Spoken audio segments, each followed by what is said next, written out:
Powered by Riverside FM. Hey everyone, just recording this intro to Bullet Time to make a clarification. We recorded this episode some months before the recent news of Volition, the Champaign-based developer known for the game that we're covering in this episode, as well as the Saints Row series, unfortunately closing its doors. If you're wondering why we don't mention this facet at all, or even find it a little bit in bad taste, some things that we may say about Volition as a developer, that is unfortunately why.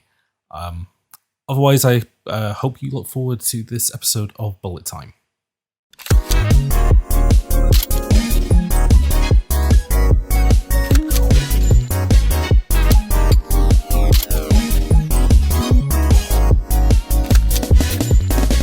I don't know, assuming that people here like Spurt the Electric Jester don't listen to this podcast, which isn't a complete, given, so I don't know. I got to ask then, so it started off as true crime kind of fell through. Yeah. Mitch, was it you as like Red Faction instead as the push? Yes. Okay, so that's a very odd replacement. I guess we could quickly go into that then of Yeah. why well, I guess if we're going to go quickly into that question, then I'll quickly go into hi folks, welcome to Bullet Time, video game podcast that analyzes the studios that miss their marks. As per usual, I'm James.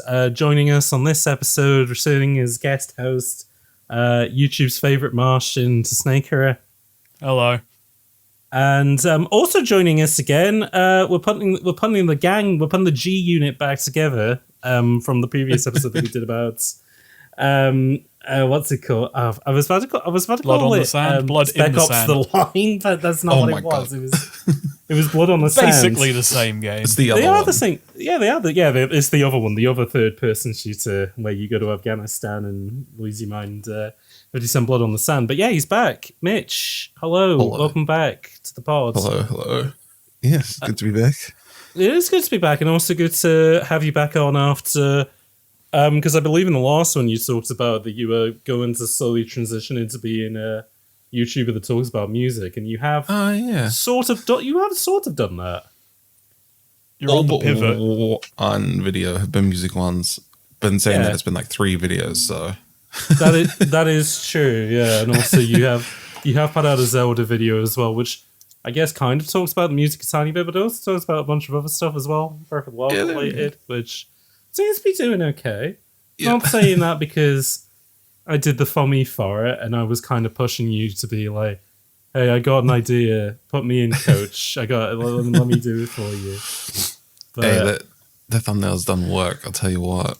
well, there we go. That's the magic. I mean, granted, I think also a bit of it is also the fact that Zelda at the moment that we are recording this podcast is popping off quite a bit. But Yeah. I don't know. I'd like to think that the work that I did on it also kind of helped out a little bit. Snake, have you seen the video yet, or at least seen the thumbnail that I did? I'm not into Zelda. I've seen people making giant willies in the new game. That's pretty good. So I haven't got it yet. Fucking Amazon delivery said, "Oh yeah, you'll get it on Friday because you're a special boy," and then it never turned up. And then they said, "Oh, we did deliver it, and a resident did take it." But usually they send a photo to be like, "Yeah, here's where it is," but they didn't bother. And so I rang them up and I was like, "Where's Zelda? I need to play Zelda because all the boys are doing it." And they were like, "Wait till Tuesday." So I've had to white knuckle it this entire weekend, not being able to play fucking The Legend of Zelda Tears of the Kingdom while everybody else is having a great time fucking making big wooden You're looking at all the stuff. kids playing outside, having fun, but on a computer screen, and you're sat at home, they all have their veins Nintendo popping. Switches with them out and about. Right. Yeah. But God, I don't even know where I was going with this, but I suppose you're not really much of a Zelda head, although you didn't mind Breath of the Wild that much. I liked Breath of the Wild enough to play 10 hours of it. Well, there we go. That's decent. Yeah. It didn't totally grab me, but I was like, yeah, this is pretty good. It's all right, because I mean, it's the most facetious reason, which is like, this is nothing like a Zelda game because I don't really like those. Well, if you like that part of it, you will love Tears of the Kingdom. I might pick it up someday. I am impressed from the clips I've been seeing of the creation, and I know I will never make anything half as interesting as what the people are doing on day one. I saw something pretty cool, which is, I don't know whether to mention it or not, because I don't... Mitch, how are you with like spoilers and stuff in regards to like, don't tell me about mechanics because I want to discover stuff for myself? I'm not hypersensitive spoilers. Okay. All right. I will keep I'll keep stum then. But this was something I saw on Twitter, and it did seem pretty cool. So maybe I don't know. Maybe you'll go past your eyes eventually. But I did enjoy it quite a bit. Snake, I have got a very important question though. Yes. Which do you prefer, Breath of the Wild or Red Faction? That's a mean question, isn't it? Yeah. What mean to who? Red Faction? Or Let's see. I played Breath of the Wild, as I said, for 10 hours, and I'm pretty sure I maybe did 2% of the content in that game. Yes. So in the 10 hours, I failed to get much of anything done in Breath of the Wild. I could have beaten Red Faction 2.5 times, and I'd still probably be fucking baffled by it. So, to go back to the question that you originally asked, then, Steak, to go on, Smitch, which is... Yeah, so to kind of reveal to folks at home, initially, to kind of like carry on the gangster game trend that we had started with Blood on the Sand, we were going to do True Crime Streets of LA. Now, I'm not going to say who, although you'll be able to figure it out quite quickly, but one of the people who played that game wasn't having a very good time with it. They were, they bumped their head quite a bit on... it is very... The controls, you kind of have to... You have to have been there, I think is the way of putting it. Do you know what's funny about that, James? Because I made a video on that years ago, and I really didn't like the game. And I decided to replay it for the stream, and I was having a lot of fun with it, so I had to turn around. Oh, wow. So your opinion actually like shifted. In like a janky, man, this is crap fun way. It was like, I went from, man, I hate Nick Kang to... Nah, this guy is great. He's funny. I get the joke now. I'll say this much. He's such a dick. I liked everything about True Crime except for playing it. Like, I liked the tone. I like Nick Kang. The soundtrack was fucking mental because it is... I emulated the GameCube version, which again, partially a reason why I wasn't getting on, because the GameCube version does not emulate super well, unfortunately. But none of them emulate well. The PS2 version was a nightmare. Oh yeah, absolute nightmare. But like all the soundtrack in the game are just like 20-second loops of like. I was about to say Pusher Man, but that's not it because Pusher Man's in Narc. That's Narc. Yeah, that is You're Narc. Thinking of Narc. No, the GameCube version has a cut down soundtrack. I was very excited to talk about fucking poem tap by tap route just during the sniper fight. My favorite bit of at least what I got to was. Because it's broken up into acts, like you go like first day on the job and like you meet your partner and stuff, and it's all just like drive here, end of Act 1. Now do this, end of Act 2. And it ends with a Chinese gangster going into a restaurant, causing a fuss, and then you follow him outside, and then immediately Rockstar by NERD like kicks in and you have a gunfight with him, and I'm always like, what the fuck? And like I didn't get to hear the song that much because he just fucking chopped after about 2 seconds, and then the game told me, oh, because you failed 2 of the acts, you now have to do police work in order to like get back to the story missions, which I thought was cute, but at that point I was just kind of like, I can't, like my brain isn't quite ready to gel with this. In case we ever go back around and try and do True Crime Streets of LA, because I'm in favor of doing that one day. But I will say it's a bit convoluted. Yeah, it is, like, especially the GameCube. Like the GameCube games have this kind of problem where it's like, because it was missing a shoulder button, a lot of the control schemes. I'll say this: the controls are nuts on any system known to man. Mitch, do you remember how to arrest people in that game when they're on the ground? No, but I do remember having trouble with it as a kid, and I played the PS2 version. I was trying to remember it as an adult. I think I was playing it, and an hour into the stream, it was like a flash of memory from nowhere. It's a shoulder button and square or something. Yeah, you have to my hold in the God. shoulder button or press in one of the face buttons. And the only reason I remember that is because Judge Dredd, the Dredd vs. Death GameCube game, also has that issue, but that is purely because the GameCube only has one start button and one shoulder button, so it's kind of like you have to finagle holding Z while also pressing one of the face buttons at the same time. If you're not holding Z when you press one of the face buttons, you just punch people to death and like fail a mission by doing that, which great. I was Very having cool. fun with its dumb open world. Like, I was really severely injured and I had to do a street crime. This is just we're gonna talk more about true crime. We had been I finish your point, and then we'll Yeah, get to so- what but we're meant to be talking about. I started baiting the guy into running into cars to get his health down because I was not going to dare fist fight him with barely any health to arrest him. God. I was just having a lot of fun, just I guess baiting it a is- guy into traffic. Yeah, it is kind of funny in regards to like, so the game that we're covering, the people who made it are probably better known now for making games kind of like true crime, as in they picked up the gangster, the crime Yeah. open world ball and ran with it because They Yeah. did what true crime couldn't and went toe to toe with GTA for an extended period. they genuinely did. Which I guess we'll get into that in a minute because I think that's kind of an interesting convo. But the big thing is, Mitch. So I came to you and I said, I'm really sorry, I'm doing my best here, but I'm not gelling that much with true crime. And you were like, do you want me to come up with a backup game? And I was like, yeah, what have you got? And you pitched Red Faction. So why? Look, I could come up with a reason, but I Okay. was just scrolling your like Excel sheet, Oh, and okay. I was like, "Oh, Red Faction, yeah, I like that game, or I liked it as a kid." Okay, well let's get into that then. So you played this when so this game came out in what, 2001 or what it? Yeah, Or 2001, and I think this was a PS2 heater, I believe. Like this was a pretty early. It wasn't like the first FPS on the system because I think that is still Time Splitters, which we covered in that ep, but like it wasn't far afterwards. So I don't know, what was it?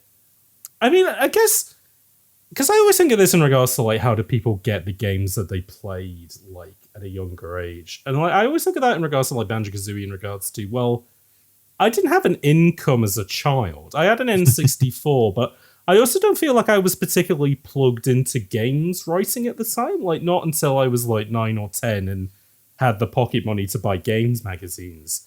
But Yeah. somehow just Banjo-Kazooie was in my collection. So I'm just like, I was just sort of like, well, were my parents particularly well informed about that? Or was it like I don't know, did they told like, oh, if they got an N64, this is what you want? Like Mario 64 makes sense because it's like, oh, was the Nintendo game. console Mario game, yeah, like that's what you get.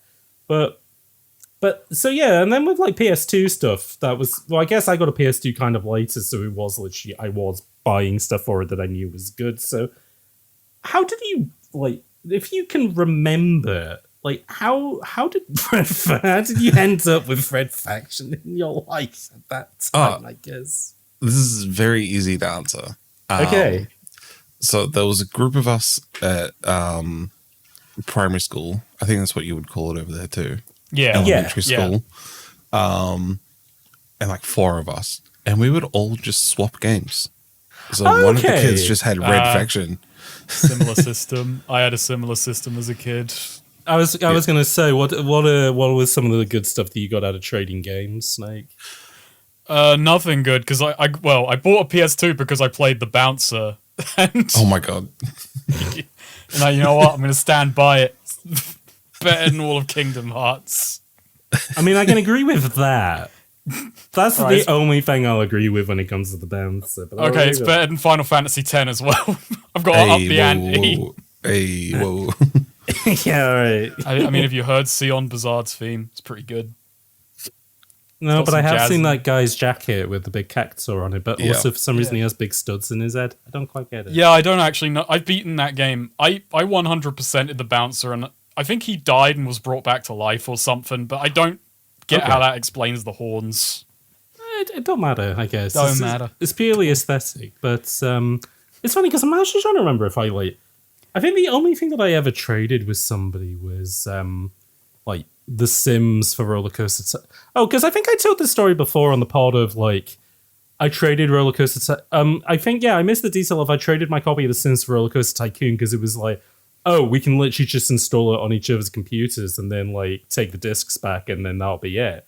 Not realizing the Roller Coaster Tycoon Roller Coaster Tycoon 2 needed the disc to access like in order to play the game, and so I was just like, I'm so upset by this, and like managed to like I was so upset that my mum just bought me Roller Coaster Tycoon to like chill me out, but Your mum didn't know about like CD cracks back in the day. I did not know. I would, to be honest, I barely know about cracking games now. We have got a bullet time Discord, but it's mostly just for like organizing episodes. But we have added. We got a few smart bods in there now. We've added experts to the mix, and they're very good in regards to like troubleshooting issues and like getting games running for us and stuff like that. And I don't know, maybe I wish I had them around, but I like having them now because I find it really hard to.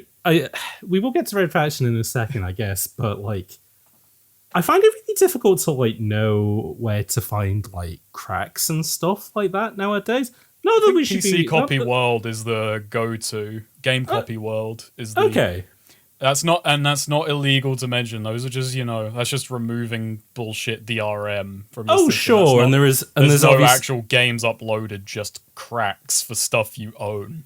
And there is like abandonedgames.com, which is literally for stuff that just isn't being sold anymore, which kind of, I mean that's how I got Wolfenstein for that episode, and like a couple of things that we might do in the future, I've like play tested from it, and some stuff works pretty well, some stuff not so much. But I will say, James, your question has reminded me that I had Red Faction 2 as a kid, and I have no idea where it came from at all. Like, I had that on PS2. I just vague recollection of like me and mates just split screening on. Wasn't it very Quake-like? Kind of multiplayer weird maps and you just fly around shooting at I just remember flying around shooting at each other, and perfectly serviceable shoot at that game. It's shooting wise, I mean I did play a tiny bit of 2 after 1, and I guess what I'll get into why like when we talk about 1, but like like the shooting wise, like as a little arena shooter it's not bad. And again, like I mean, actually, I don't know, because like at this time on consoles, you were starting to get like a proper introduction of FPS stuff, because 2001 you had Halo, and 2000 you had Time Splitters, and then by 2002 you had Metroid Prime, you had Time Splitters 2, you had Half-Life 1 on PS2, had a co-op campaign as well. Oh yeah, which they've like slightly ported back over to. Like, they have managed to backport that into the PC version now, haven't they? Yeah, people have kind of modded it and remade it from the ground up. It was just after this. I mean, if you've ever played, I think the first console FPS I played was Quake Arena on fucking Dreamcast. Dreamcast was not a console for first-person shooters. You say that, but it was the first console to have a built-in Ethernet port, and that was, like, the hope of that was... Yeah, well, not only that, but it also supported keyboard and mouse. And the initial idea was, you could do internet browsing on it and, like, go to hsbc.com and check your banking and stuff like that. But partially it was also like, hey, you can run Quake 3 on this, and we'll just give you a keyboard and mouse so you can play it like the PC version, and it has Ethernet so you can play it online. So, okay, didn't know that aspect. I'll amend my statement. No. The Dreamcast controller is not built for it. No, the Dreamcast controller is not good. Weird considering that like Microsoft just looked at it and said, "Yep, that's our Xbox controller, but we'll add another stick to it." And it's like, that's all it needed. Genuinely all it needed. You know what? I was at CEX yesterday buying a PS3, which will probably factor into an episode very soon. The guy, as they were packaging it up, the guy alongside me was buying a VMU unit for like a Dreamcast, and I was like, who's playing Dreamcast with the VMU units in the year 2023, and why? I mean, that is also your memory card, so... That is true, yeah. So, actually, no, was it the VMU? Or was it?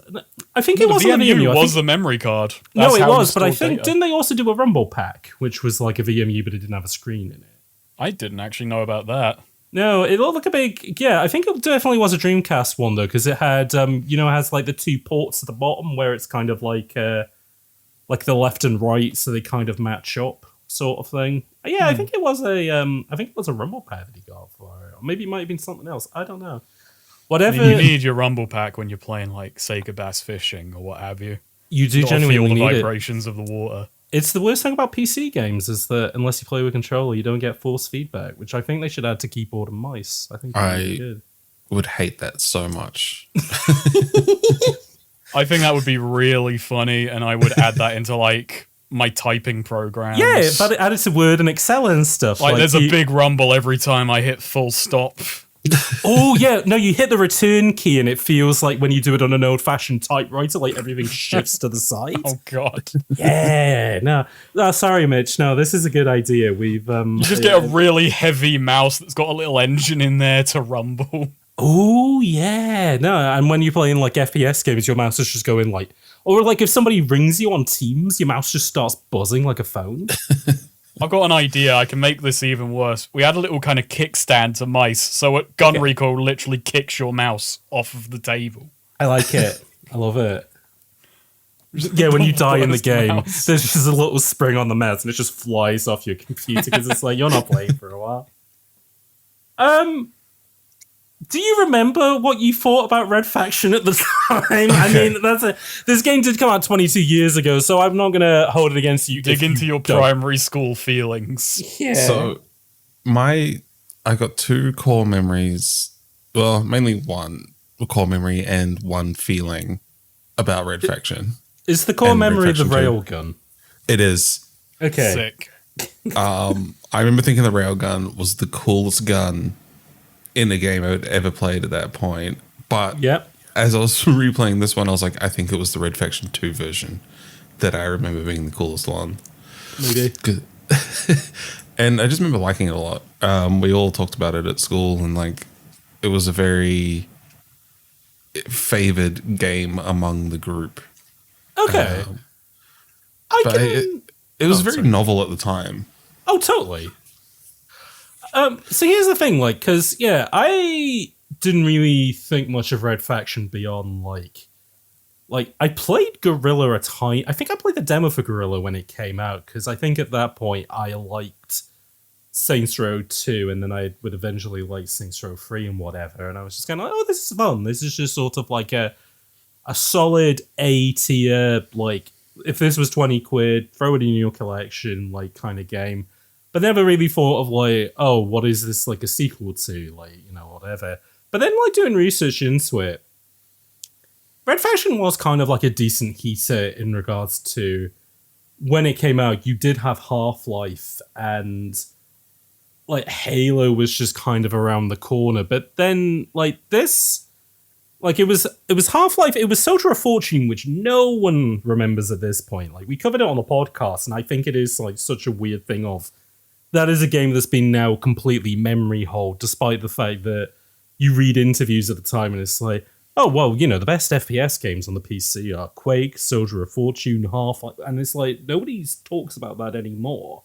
And Red Faction has a similar thing of, it was kind of unique enough to what the other FPS games were doing, mostly because of its big, like, selling point being Geomod. But still pretty competently made, I will say. When I say I'm baffled by the game, that's not out of dislike that. It is, for me, genuine confusion, because I played 2, but I never beat it, just multiplayer. And I pay attention to, like, okay, what is shooter canon? And Red Faction has always kind of been in there as, this is vaguely important. So then playing it and learning what it actually was the weirdest. I was not expecting the tone and the pace of what I played. So that is exactly where. So Mitch, you pitched Red Faction to me, and I was like, yeah, all right, I'll do it. And then found out that the PC version. Oh yeah, they're all available on Steam, easy enough to get. Not only that, but there are PC Gaming Wiki coming in with a clutch as per usual on bullet time. Fans made a launcher for it, so you could like run it at like kind of modern resolutions and in windowed mode and all sorts of stuff. And I was like, okay, great. Easy, I can get into this, and I can even set it up on like Joy-to-Key that I can use a controller if I want to, because I'll make it more comfortable.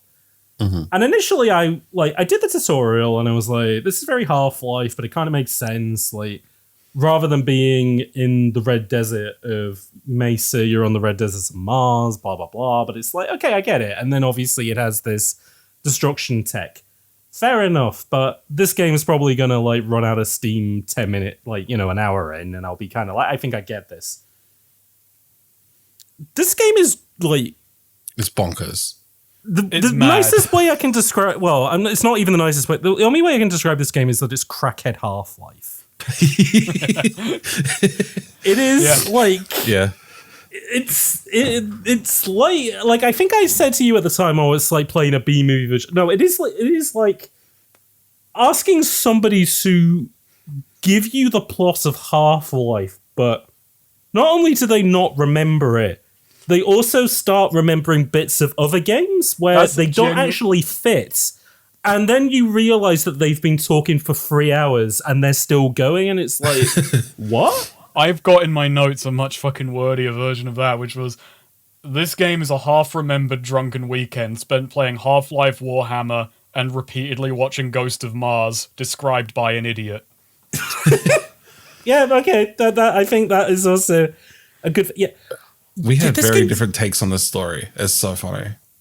Oh no, I'm quite interested in hearing your thoughts on the story, because you said something kind of interesting to me, which I thought might be interesting to dig into. But yeah, I was not expecting Red Faction to be what it is. I don't know how I feel about it.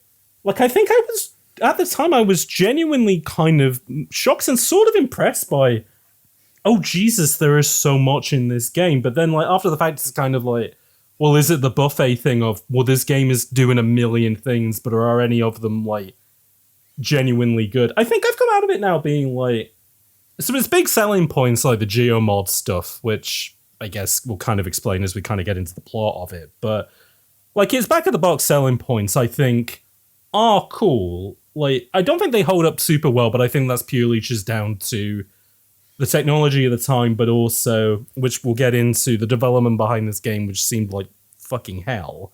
Mm-hmm. But just when I think of Volition and the fact that, they are just a solid developer in regards, and I mean, I don't know so much about the new Saints Row game. I mean, Snake, you're kind of here also because I feel like you have kind of a connection to Volition. I'll say this for Volition. They are unbelievably scattershot in quality and always have been. Yeah, they've never made... The thing about New Saints Row in context of Red Faction to Red Faction 2, and then Red Faction Guerrilla to Red Faction, whatever the one after that was called. Armageddon, yeah. Yeah. They absolutely can't keep anything going. They will... Oh, no, absolutely They somehow not. always seem to get the wrong idea. I'm genuinely only piecing together now. They have no follow-through whatsoever on people like this. Let's follow up all the elements people didn't care about. Yeah.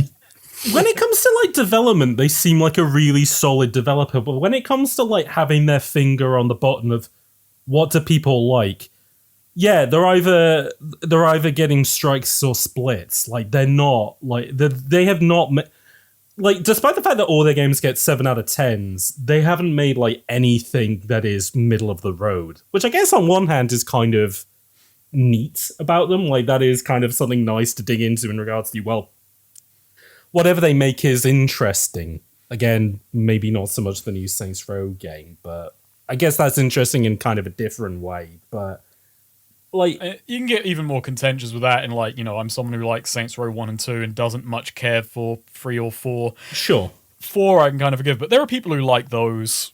Yeah. But from a certain perspective, it could be even said, even in that series, even before the new one, it's oh boy, what's going on here? They can't sit still, is the way of putting that. No, they almost have that kind of weird Nintendo thing of not reinventing themselves. Well, I guess kind of reinvent themselves every game, but feeling that they have to because, oh, this isn't quite hitting. Let's tweak the formula and see why.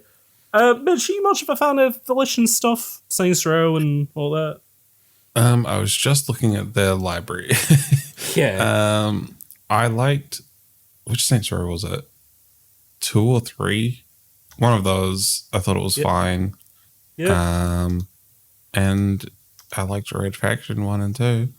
They made the Punisher game as well, right? Is that the Punisher game, which I would like to cover, is the Punisher game is like one of those ones where I really enjoyed the Punisher game. Yeah, if you made a top 10 list of like best comic books to video game adaptations, if it was a top 10, it might not make it, but if it was a top 20, it definitely would, because it is.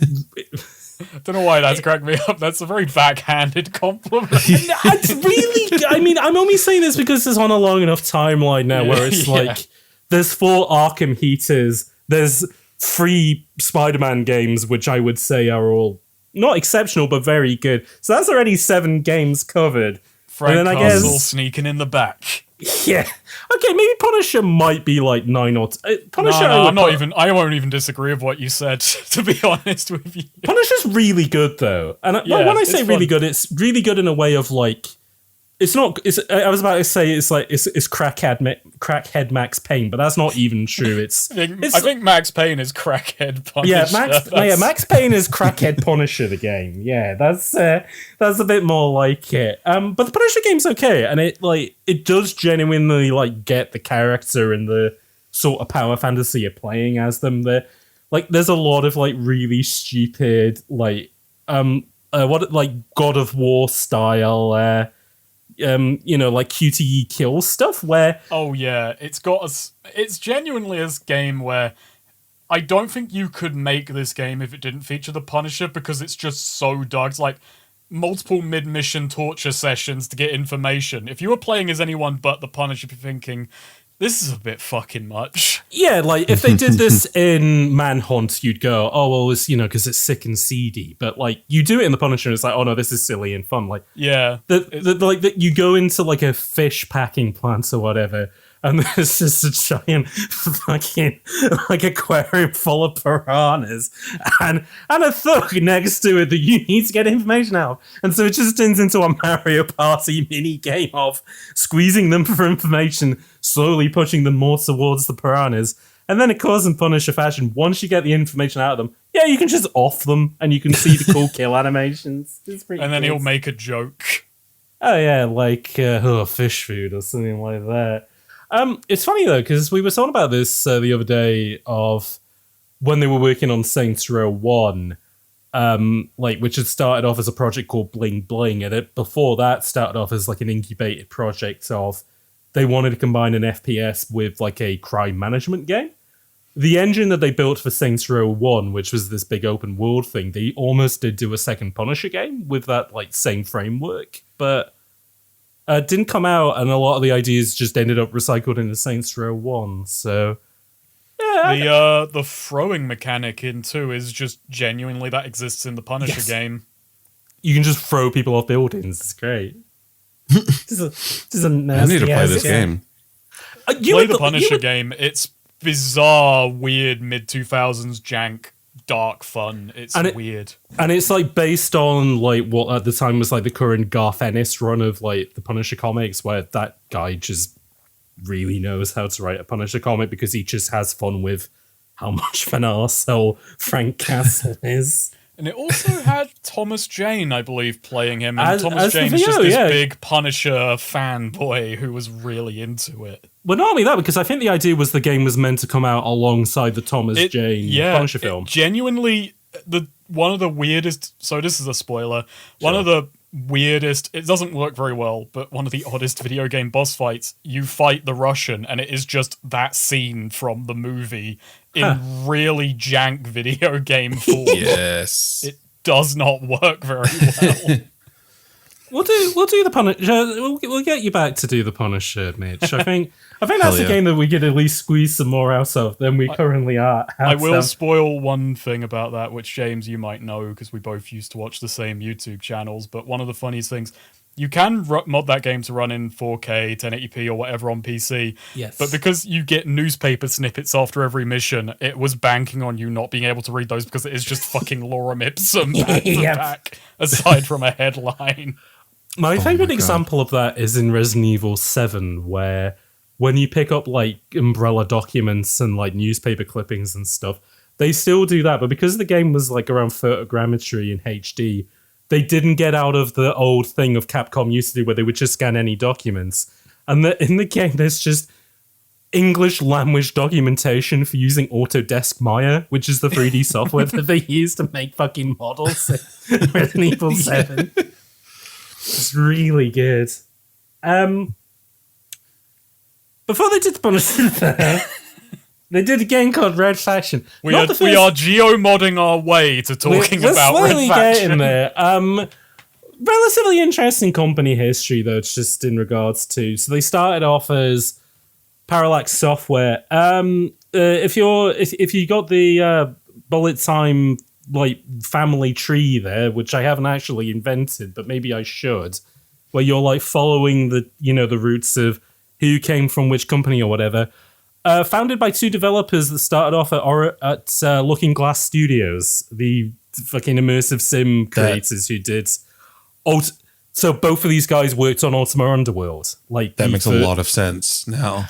The game that like came out the same year as Wolfenstein 3D, and those are like the two branching points of where did the FPS go from there, essentially. Both based in Boston, and again, like the reason that Looking Glass was in Boston because MIT. It was all literally nerds coming out of fucking the Massachusetts Institute of Technology, then going off to form game companies. But these guys decided, well, we got some ideas and we want to like stake our claim elsewhere. They form a business called Parallax in Champaign, Illinois, which is just outside of Chicago. So right in the Midwest. And the first game that they produce takes them about 24 months after they form Parallax. It's called Descent, which again is one of these other games where it's like, when you look at like the early tapestry of FPS games, there is this little offshoot called Descent where it's combining FPS games with shmups, essentially. Like the whole big selling point of it is like 6 degrees of freedom. You play as a little ship and you fly around and shoot people. And like its big selling point is, it's pushing 3D accelerators, which are still pretty new. Like 95 is, I want to say the year before Quake. So like this is like a really early full 3D FPS game. And it's pretty popular. And an interesting thing about it was that the original concept for the game was called Miner. And it was about being inside of like mine systems and drilling and digging stuff out, but then they decided to kind of expand stuff out and make it more of kind of like a space shooter game. The company splits in two because the two founders, Mike Kulas and Matt Toshlog, Matt decides he doesn't like working in Chicago, doesn't like working in Illinois anymore, and he says, I want to move. So they take some of the developers with him. They formed two separate companies. In the one that moves to Ann Arbor, they're called like Outrage Entertainment. Everybody who stays behind in Champaign, though, they start a new business called Volition. And Mike Kulas literally goes to his employees and he says, so I was looking in the dictionary and I saw a word called Volition and I think it's cool. Can you guys come up with a logo? A week later, they came up with a logo that they have been using for the past 23 odd years. Like Incredible. It hasn't, yeah. And I think the Volition logo is cool. It's it's the guy's big face on a big V, and it's like, yeah, I like that. That's neat. Human Head Entertainment were kicking themselves. Yeah, why didn't we come up with that?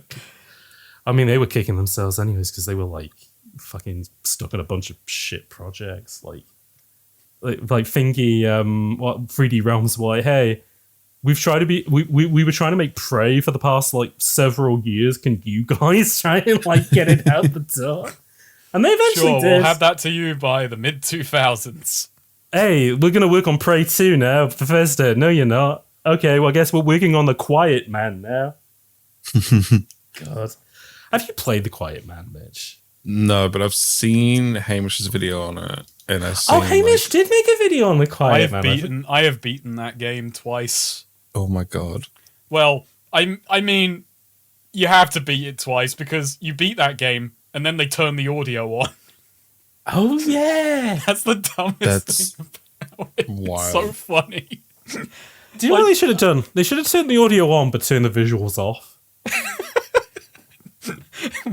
and the game changes its title to The Blind Man. And then when at the end, and then like you unlock both sight and sound, and the game then just changes its title to The Man. What's funny about it is... No, never mind, I'm not topping that. It's not funnier than what you just said. I'll say it anyways. Well, okay, even with audio, it's like, wow, this was a fucking waste of time. Oh yeah, an enormous... Because isn't the story of The Quiet Man that it was like a high-up producer at Square Enix was like, I have had this dream game idea for the past 2 decades and I'm finally going to make it happen. It's like, I don't know, like Minecraft I can understand a dream game idea, but The fucking Quiet Man. It's a very, very generic gangster story with a deaf, protagonist. And then you play it once and you just kind of go, I wonder what was going on. Well, you don't do that. Ideally, you would go, I wonder what was going on. And then you hear what was going on and you go, that was bullshit. I haven't played it, so I just hope that when the audio turns on, you realise that everybody was just dropping the F-bomb, like, non-stop. That would be funnier if everyone was just taking the mick out of you relentlessly. Or they were like, farting non-stop or something really funny like that. So Volition, they are then basically picked up by THQ, who kind of become like... Volition and THQ kind of become sort of like, I don't know, Bernie and Elton a little bit in regards to like, even though they're now part of Embracer, I still think of like them as a THQ company, and like, because they made like THQ like level games in regards to like THQ were never going to make like something like Half-Life 2, but they could make something like Destroy All Humans or Homefront. That is a good ass game, Destroy All Humans. Destroy All Humans is a really good game. Like, but it's not classy, but it is fun. And again, I think that's kind of like THQ in a nutshell, where like The Blob, it's not classy, but it's fun. The SpongeBob 3D platformers, they're not classy, but they're pretty good. And like, it was funny you described it, one of them as like an A tier game, when I think what sums up all this is B, like B movie. Oh, I would say, yeah, because like when I said, because initially I was thinking that like Red Faction was like if Roger Corman made Half-Life, where a guy who very much works within that B budget, but again, like Corman, he knows how to use like everything in the budget correctly. It's not like, oh, they had like $1,000 to make something, but they weren't quite sure what they were doing. No, they knew how to use like every they knew how to make like every dollar count. Yeah. Not on this game though, because this apparently was in both this and Saints Row 1 were enormous money sinks. And like, oh my god. Partially Saints Row 1, the only reason why they were able to basically continue was like, despite spending $10 million developing it, because it beat GTA 4 to the punch of being the first HD crime sandbox, like it just made all of its budget back. Like people were just, and I think as well, like, because after San Andreas, I think people were just itching to have something like it on that console. And I think Saints Row 2 genuinely had the benefit of, even though like GTA 4 I think is like genuinely a very solid game, there are people who do not like it because it is such like tonally not the same as like the one time Volition truly had their finger on the pulse was, as you were kind of getting to, like their ad campaign was just attacking GTA 4 for being so serious. Like their whole ad campaign was, do you want to go bowling or spray it or drive a septic truck around the city and spray everyone with liquid sewage? And it's like, okay, they knew exactly how to sell this. Oh yeah, like they genuinely, they fucking, scored a home run in regards to like, oh yeah, the wind has like turned against GTA, and we can literally, we can eat their lunch. We can give people the San Andreas and HD game that they genuinely want, and maybe even add like a little bit more to the identity of it, which is funny considering that like Saints Row 2 does develop that identity in a really interesting way. But then by 3, they've completely changed the identity of the series from being slightly quirky, but like kind of grounded crime open world to like late 2000s Puff Daddy, where it, it is literally just about like post Biggie, like fucking Jay-Z era, big pimping, we got so much fucking money, kind of thing, which I don't know. Yeah, weird. Yeah, I mean, as he says, like, they just don't have their finger on the pulse in regards to like, what do people like? I mean, the thing is, you could argue Saints Row 3 was sort of on the pulse, like not just with popular music, but of the time. It was doing like the fucking 80s references that were popular at the time. I bloody hated that. I hated 80s nostalgia so goddamn much. And it, I think it was the mayor was like some old fucking the mayor is Burt Reynolds, which again is like so of that era of like stuff like Anchorman, where it's like, yeah, Burt Reynolds, the coolest guy, Chuck Norris, like 80s 90s 70s throwbacks. And it's like, I'm a 13-year-old boy, I don't know what any of this stuff is. You raid a penthouse to fucking Power by Kanye, and it's like, this is fucking one of my favorite moments. It's a cool moment. That's what everyone remembers about that game. I really like the intro of the third one, where it's you in the helicopters like blowing apart a bank to like a rap track, and then like, and then you like go in and steal all the money, and they all have like giant Johnny Gat heads on. That's beginning of 3, right? You could read Saints Row the Third, if you're extremely pretentious, as a postmodern, self-ironic takedown of its own self-created celebrity. Wow. I was just saying words there and hoping it came together by the end. It really didn't. Jesus. So they start work on Descent 4. So the company split in 2, and Descent 2 is the last game that they make as Parallax. Then the split off company, they do Descent 3, and the plan was that Volition were going to do Descent 4. It didn't quite work out that way. And at the time as well, THQ had basically asked them, hey, can you do a PS2 launch game? Which eventually became an RPG called Summoner, which I absolutely do not remember this game, but apparently like the reviews at the time are quite keen on it. Like they think it's like a pretty decent Western style RPG game. So not something we'll ever cover on the pod because of that, but I don't know, maybe we're just checking it out to see what it's like. But Descent 4 isn't going very well, and THQ's pushing for another game, but unfortunately the Descent license is still tied up with Interplay, who were the previous publishers, and they're in the midst of, they've just gone public, and so they're just pushing for anything. And Volition just kind of throws their hands in the air and say, let's just take the technology and ideas that we were working on, but let's do something else. And the something else becomes Red Faction. So the things that they brought forward was basically the idea that even though like Descent is like you fly a ship around, the idea was that you could get out of the ship like GTA and like walk about and stuff like that. And also the kind of Martian setting as well was something they were considering. But also destructibility was the big thing, which is what this big selling point is of Red Faction, is that it has a thing called Geomod, which basically allows players to deform levels and stuff with like grenades and rocket launchers and all that sort of stuff. I kind of liked it, but then it is also one of those things of games of the time of it's not like completely baked through. That being said, though, I can't think of like any game that has done something similar to like.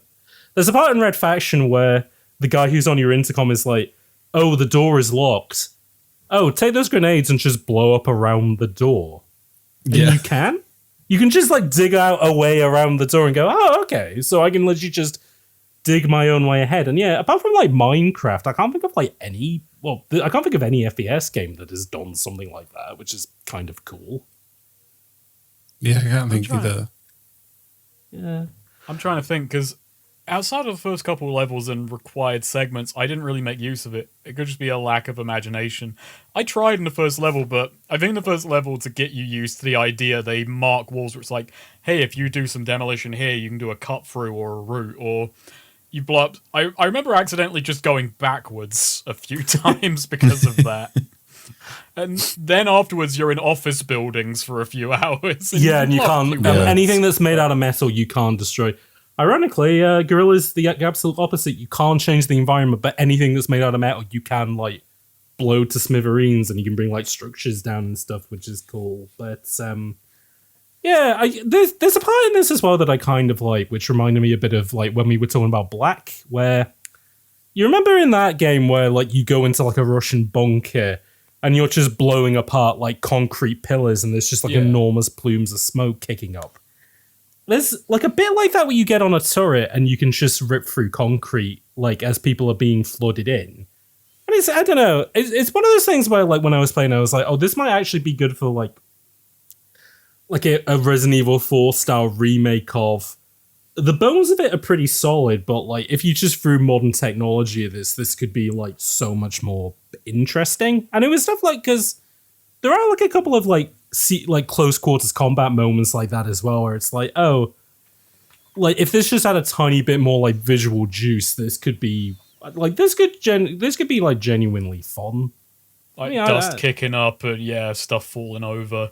Yeah. Make it a bit more, like, Black. Oh, God, also in the first level, actually, did either of you drive the fucking drill vehicle? I did not. I didn't know you could do that. Yeah, you can get in the big driller. Ah. And can you just drill through walls? For a bit. I kind of immediately wasted it. Like, let's see how far I can take this thing. And I just wound up making, like, a big 30-meter hole in the wall that just went nowhere. And it's like, I probably should have I kind of had this... The moment it broke down, I realized maybe I should have driven that through the door and just continued along the path, jibbing people. Oh, jeez. That's cool, though. I mean, the fact that the game does have vehicles in it as well, I think is kind of charming, especially the yellow submarine and the fucking drone, which are like, oh, this is like Descent. Like, this is... You can see the connective tissue between, like, that and this, and then eventually you get to Saints Row, and there is a even bigger piece of fucking connecting tissue of, oh, are these actually in the same universe as one another? But I guess we'll go into that in a bit. But I just kind of end a development story with this. So essentially, like, the project began in '98, and the team, the way they basically described the game as a ground pounder, as in they were going to work, like, extremely hard on it, only to get, like, a shit result out of it. And partially that was because of the fact that it had shifted from being a space combat game into an FPS, and, like, trying to get this destruction working. Not only that, but THQ initially told them, oh, don't worry, just focus on PC, because that's the kind of game this is. But then after Summoner did really well, they were like, actually, I think we want a PS2 version of this as well. So, like, can you cut stuff down and, like, just make it fit on the console? Which I'd say for the most part they do. I beat this on PC, but I did play a little bit of the PS2 version. It works pretty well. And one last note is that apparently they thought it was the first FPS game on consoles that did the twin-stick control scheme. Oh, no. No, it's not. No. Absolutely, it's not. It's not even the first PS2 game that does it, because we talked about that one. This fucking Time Splitters does that. And of course, there's the famous quote about Alien Resurrection on the PlayStation, where it's like, oh my god, these twin-stick controls are disgusting. I hope they never make an FPS game like this ever again. But hey-ho. That's the development of Red Faction, but yeah, like, actually digging into the content of it is... Oh god, I guess we could start at the start of it. Yeah, I think that's the best place to start. Yeah. Mitch, you kind of made an interesting point, though, that you thought we might have kind of differing opinions on the story. So I want to hear your opinion on this. Well, because, like, it is nonsense. I do want to just get that out of the way. I do think it is pretty, like, maybe not nonsense, but, like, crazy. It's pure cheese. Yeah. But it feels like, to me, that there's a few people who were in the writing room who are very far left-wing.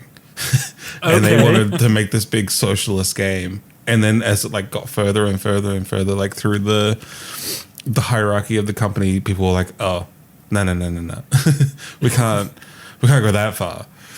Like, you think at some point they had like the teachings of Marx in there, but then at another point they said we have to take that out and we need to add in a guy who looks like a 40K villain. Can you do that? Yeah, because like it's about like labor unions and it is like striking, and it's very anti-capitalist in themes, maybe not in execution. True, yeah. You do kill a bunch of union busters. That is true. Yeah, it is like killing union busters the game, but it is. I mean, the game, the set. I mean, it is called. It's called Red Faction. Which and the logo is like on the nose a sickle. Yeah, yeah. It is. It is a big red fist holding a sickle, and it's like, I wonder what they're doing with it. And like, I mean, the plot of the game, like, just to boil it down to its most simple terms, is that it is workers versus the company that they are like under the thumb of, and the leader of the Red Faction is a woman, a woman that I initially thought had cybernetic like parts, but then it turns out at the end of the game she doesn't, and so that it's was just weird. like, I didn't quite understand that, but like I thought they were making a statement about like, everybody can be part of the revolution. Hendrix, your pal who's in your ear, who, even though he looks and is named after Jimi Hendrix, he is more like mods from the IT crowd, but whatever. Yeah. I also wanted to punch that guy in the fucking face repeatedly throughout the game. I know Hendrix. the big. I can probably guess the big part that you wanted to do that, which we can get to. Yeah. When we talk. There were actually 2 points where I was like, Hendrix, I would smack you if I could. So just to quickly set up the world of Red Faction, which I have no idea what year this game takes place in. 2075? Okay, all right. 2085, something. In the 50 odd years from now, then, I guess, is when it takes place. Mars. They're mining minerals on Mars because Earth has ran out of precious minerals and Mars is full of it. So London is flooded. Yeah, they form a new. It is the Mars mining operations is run by a company called Altor, which, as Roman fans will know at home, is the name of the sanctuary erected in ancient Rome dedicated to Mars, the god of war himself. So, very clever literary reference there. Not only that, but Altor does appear basically throughout the Saints Row series as well. In 2, they're like a security firm or something. In 2, they're... Well, if you want to talk about Lev Wing, 2 is basically they're coming in and they're gentrifying shit. And well, there we go. No, stop gentrifying shit. I'm going to shoot you in the fucking head. And then, ironically, in Saints Row 3, also have merged with the Saints and have become part of that new mega corporation. So it's okay, well, if you want to get into dumb bullshit, in 2 they do this implication because Guerrilla had just come out. Sure. Like, the future is leading into the Red Faction universe. But then in 4, Earth is destroyed. But then you do a bunch of bullshit and you create a new timeline. The Saints Row series gets very strange. You literally go to hell at the end of it to save the main character. And then you're on a spaceship with a bunch of time-displaced characters, including...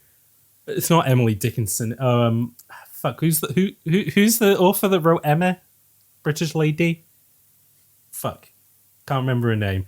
But she's the one who's been narrating the game all the way along. The famous British author that wrote Emma and Pride and Jane Austen. Jane Austen's on the spaceship with you. Oh my god. More importantly, Keith David is on the spaceship with you. Keith David is... Keith David plays Keith David in fucking Saints Row 4. Which, again, I think that goes into the thing of you being like...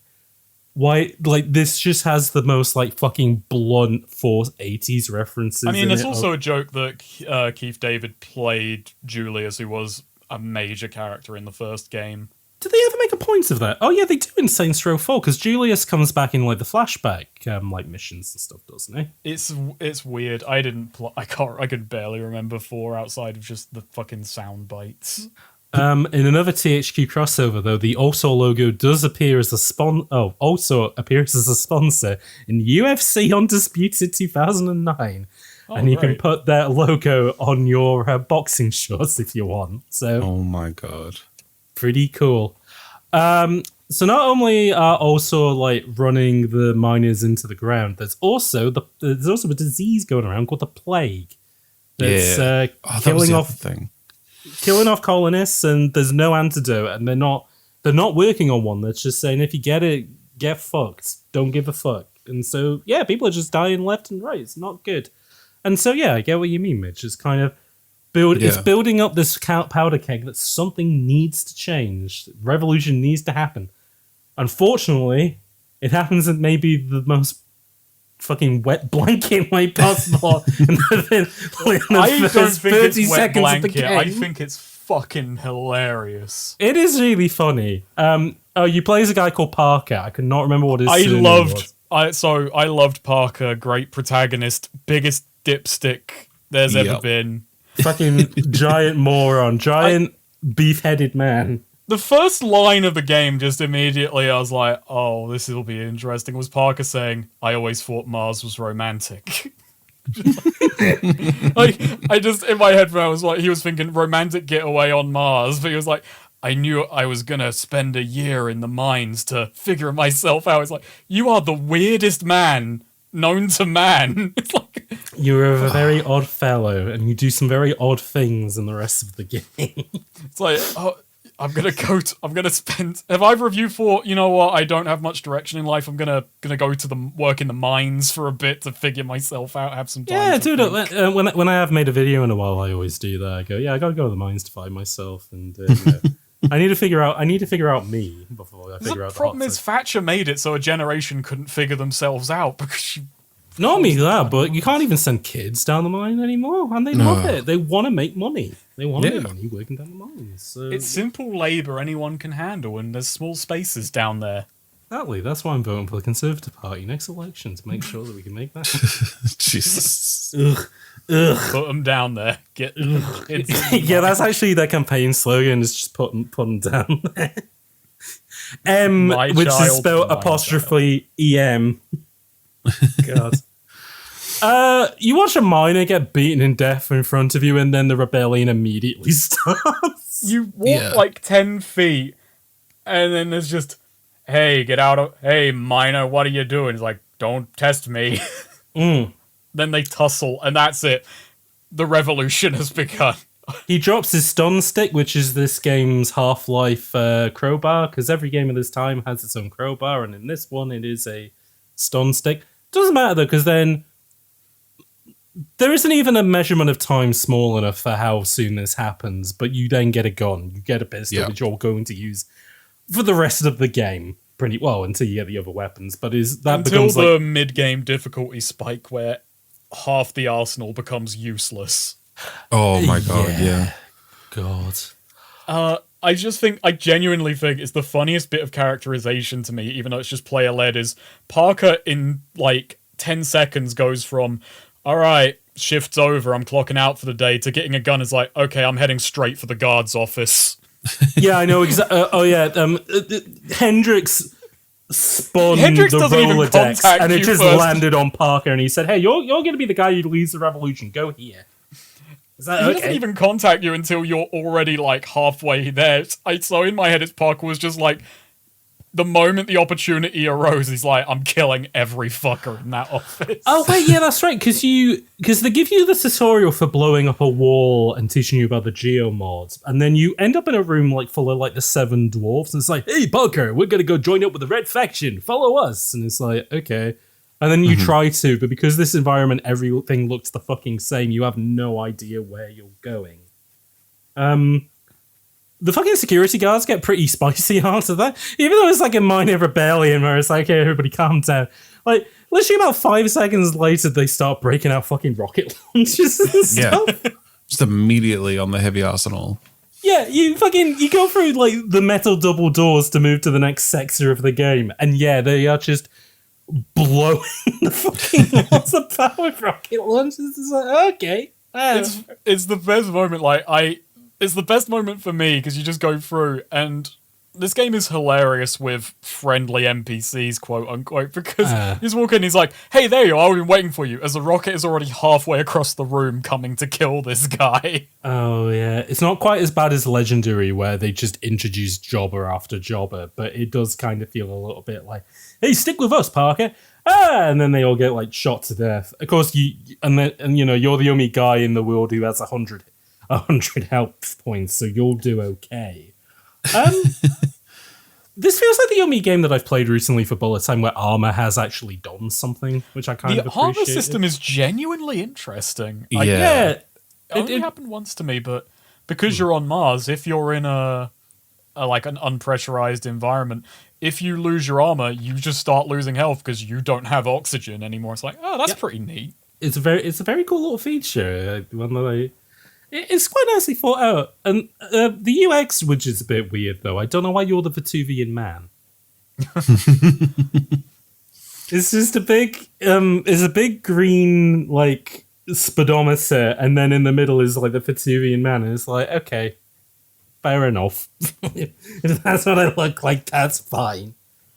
Yeah, this intro goes a bit bonkers then, because basically, like, you go, okay, so the end of mission 1 will be like finding the red faction and like getting somewhere. You go to like a prison area after this, right? This is where it's going to become immediately impossible to follow what was going on, because what follows is crackhead Half-Life, where no set piece may last longer than 3 rooms. This felt like a game where, like, you know how like the story of they called it Final Fantasy because like Square weren't sure if they would ever make another game again, so it was like, we're going to put all our effort into this RPG, and then, you know, obviously it becomes this big success. This similarly felt like Volition were told, oh, you may never make another game again, and so we're like, oh, we're going to fire on all cylinders with this. I mean, I was debating whether to kind of keep it as a joke throughout, although maybe I might just spoil it now, which is, there's like 3 times in this game where you think it's going to end because of how things escalate. Yeah. And then it just keeps going. Yeah. And then the time that the game does actually end, it does do it in the absolute... My eyebrows flew off and went to another continent. I was fucking baffled by the way that this game I think even the game itself was confused by how it ended. Just a bit. So you gotta look at like a prison area and like explore for a little bit, and you climb up like an elevator shaft where you have to go up ladders and stuff. It kind of reminded me a bit of like Batman Arkham Asylum, where it's like you're going through that initial area and sneaking past guards and stuff like that. I was having like Office Complex flashbacks, which doesn't help. Like Office Complex from Half-Life. Oh, the only point of reference I seem to Half-Life, have. I think, probably does a bit better. I do kind of appreciate in this, and like going back to what you were saying, Mitch, about the whole kind of themes of Revolution, which is that there is a very stark difference between all the workers' quarters and all the mines and stuff, and then all the Autor stuff, because like everything in the Autor complex is like pristine white and metallic, versus everything underground where it's all like grungy and metally. And again, it's not the most subtle thing of like, oh, the haves and the have-nots, but it is nice, and it is kind of a cool visual differentiator between like these 2 different areas. But yeah, eventually Hendrik gives you a ring and he says, hey, you're cool, I'm going to give you some tips. All of the miners that you met earlier, they're going to take a ship out of here. Like, this is your chance to get off Mars before things get too heated. And again, like, well, we're only like 20 minutes into the game, so like, and he's like pushing you. Oh yeah, he is. He's like, oh, I'm gonna move on, you might miss the boat, kind of thing. And it's like, oh, this is 20 minutes in, so like nothing bad. Like, this isn't gonna be the end of the game. And like, yeah, as I expected, you go on to like this bridging area before you get to the docking area, and then the door shuts. And then this is probably the bit where you wanted to throttle Hendrix, right, Snake? Yeah, like, this is the first. This was the first of 2 moments. I was like, Hendrix, I'm gonna smack you. You're slow as fuck. You're so fucking slow. And then they show the ship taking off from like, again, this is why you kind of felt like a B movie where it's like, oh, why is that ship like 1,000 meters away, and it had, why does the model already look crumpled, kind of thing? And it's like, oh, it immediately gets hit by rockets. You saw that one coming, huh? And then Hendrix is like, hey, I guess it does pay to be late sometimes. Now, what's funny is you two were saying that he really drills it into you, like you're escaping. I somehow missed the dialogue, so I had the exact weird opposite thing where it's like, seems like you missed your ship, and I was just like, wait, what? Was I even trying to escape? I just thought I was gunning down everyone I saw. Oh, were you just staring at the door while like the fucking in-game cutscene of the fucking like ship? Yeah, I was baffled. I was fucking baffled because I didn't pick up on being told this.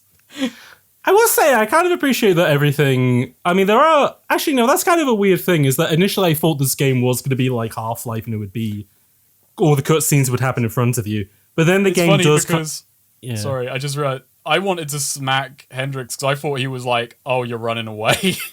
Oh, got like, it. Well, no. He's like, you're stuck with us, seems the thing's being late, and it's like, but I still want to smack him because he does say he immediately cracks lies about all those people who just died. Yeah.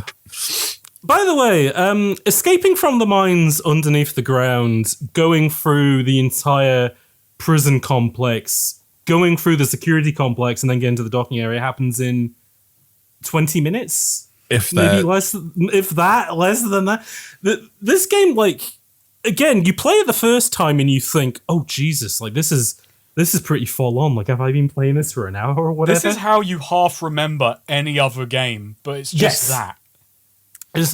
I can't remember what film I saw, but the way that I actually might have been the Mario movie, where it was kind of like the acts of watching it felt like trying to remember the Mario movie after the fact, where it's like the film is only 90 minutes on, and it is because they literally cut out as much of the chuff as they can.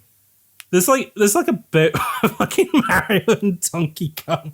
They do the classic, save the cat 3-act structure thing of, okay, at the beginning of Act 3, the heroes need to be at their lowest point. And literally, it's Mario and Donkey Kong are inside a giant fish.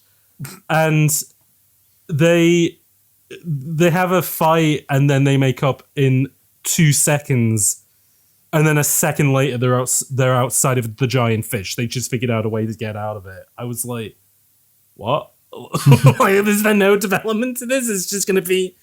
You're literally just going to cut to the chase of all of this? Okay, fair enough. That's fine, I guess.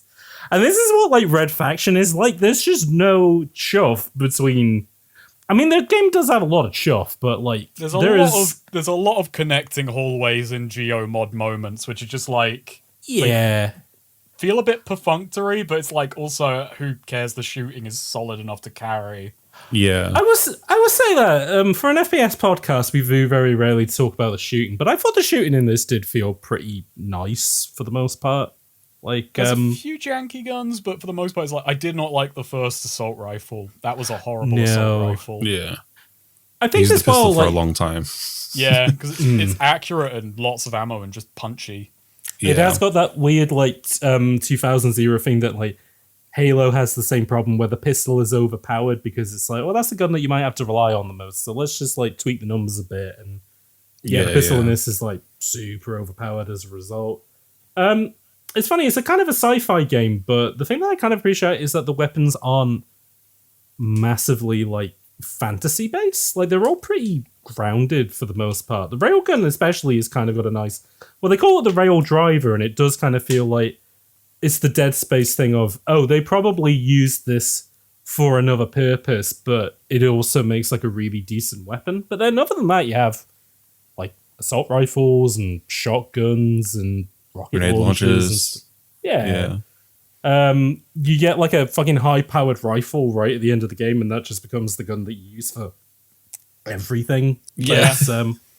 That is, if anything, my disappointment with the Arsenal is that so many of the explosives kind of blow to use. Yeah. Like, at the start of the game, the combat is pretty easy. I will say, once the mercenaries turn up, it's like, that is an actual step up in difficulty. It's like, oh yeah, they would depend on these guys, but now it's like, well, shit, I'm just going to use the battle rifle because it's so reliably good and everything else is kind of like, the HMG's okay. Anytime I have ammo for the rail driver, I will use that. Yeah. Rail drive is quite fun to use against like vehicles and stuff as well, which, funnily enough with this, so like, the shit blows up and it's like, okay, well, I need to find like another means out of here. So you go like through the docking bay, you fight like a giant robot, which you only do like 3 times in the game, and it always kind of comes out of nowhere in a weird way. Just no bombast to it, just, okay, I'm blowing this up now. No, and it never becomes like a regular enemy, which is like the sort of thing you would expect, but no, it's just robot, just like...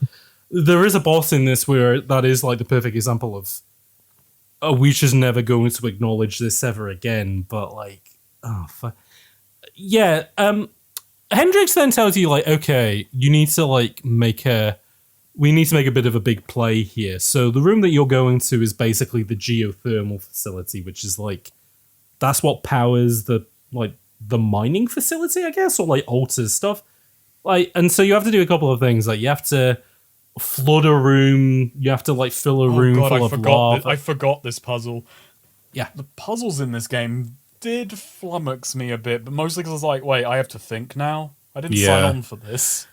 You were streaming the game a little bit to me, and I was streaming a later section, and I was a bit drunk, and I was like, I can't handle this. There's and it felt like involved here.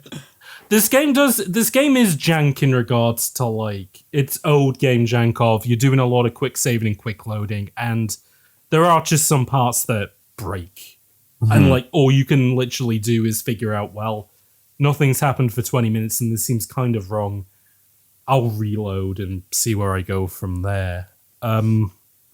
It was until that section and like a couple of puzzle ones though, I just kind of luckily blundered through the environments. Yeah, which I partially wonder whether that is, because whenever that happens in a game, I go, well, was I just smart enough to figure that out, or is this just the invisible hand of the designer would, cleverly push me in the right direction? Because I think Valve are a bit too like on the nose about it, because like you listen to the commentaries and they go, oh, we use light to push you around the places, and like, we drop things from the ceiling to get you to look up and stuff like that. Whereas with this, it's like way more subtle, but I never got lost at any point, which then thinking back on like how much I did, I was like, how did that work? Like, how did I get away with that? Like, why am I here?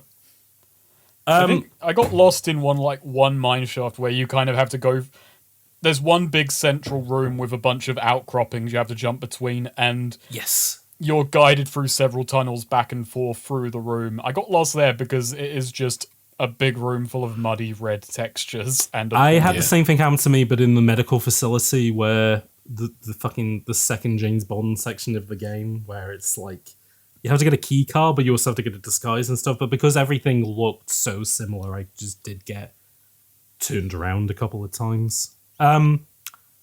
You do blow up the power facility though, and then in an exciting thing, you get into a submarine and you escape, and it's like, okay, so this is like this is hour one, and you go, all right, well, this is probably like the halfway point now, because you've done so much stuff at this point.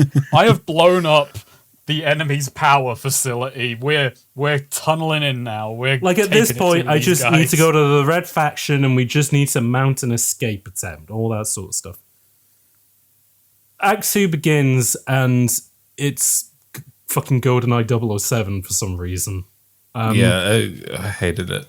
Yeah, it's not fun. It's not good. I despised it. I tried to. So, mandatory stealth in a early 2000s FPS. It's great. Oh boy. Hendrix says, hey, we need you to kidnap a guy. Fortunately, you've literally taken the submarines to the office complex. Like, you just ended up in exactly the right place we needed you to. The guy's name is Griffin. For some reason, I wrote in my notes his name was Peter Griffin, but I don't think that's right. I think his name is Griffin, though. It's just Griffin. It is Griffin. Yeah, First name unknown. Potentially Peter. Could be Peter Griffin. But basically, you're asked to do it for Eos, who is the leader of the Red Faction, who you've heard from a couple of times, but she's mostly just been like canned responses of, fight back, blah, blah, blah, stuff like that. But now you are actually doing jobs for her. But You ride on a train. It's really bad social stealth. Like, Yeah. you've got to kind of somewhat stay away from guards. There's a bunch of corner rooms you can drop into. You can't have your gun out, is the first thing. And they take away all your guns, so you just have a pistol and no ammo. And you can still go loud and succeed, which is what I ultimately did, because I tried, but I failed. Did you notice as well that the pistol, there's like alt fire modes with certain guns, and the pistol's alt fire is you put a suppressor on it, and you start that mission with the gun already pre-suppressed. And I go, okay, that didn't make any sense of the first hour of this game, but I guess for this one section it does. Maybe I was... Because I silenced my gun immediately. It's like, why can I do this? Well, why do I need a suppressor on fucking Mars during a rebellion? Why does this is the least silencer game I can imagine. I am killing except everyone. for Black, maybe, which also has suppressors in it. But it did make this gun sound very cool. Yeah, you find the guy. So yeah, you meet up with one of the Red Faction, and he gives you a quote-unquote monkey suit, which is a tux. Yeah. Not like a science fiction... No, it's just a tux. It's just a fucking tuxedo. And it's like, oh, and this science fiction game set on Mars. Okay, fine. Don't care. But whatever. A tux is timeless. Yeah. That is true. A tux will still be timeless in the 1970s, in the 2070s, I guess. Yeah. Yeah, why not? You do find Griffin then, and then you escort him out, and then you need to take him basically to the fucking... I do love the scene where you get him, because it just reaffirms that Parker is the biggest twat known to man, because he's just like, I need to tell your boss something, take me to her, and Parker is like, tell it to me first. No, I'll tell you on the way, we have to go now, and Parker's like, okay then. He's just like, do anything stupid and I'll shoot you, and he's just like, let's just go. Would you believe me if I told you that the cutscenes were all done very late into development and the engine didn't really support it? Oh, I would believe that. Yep, easily.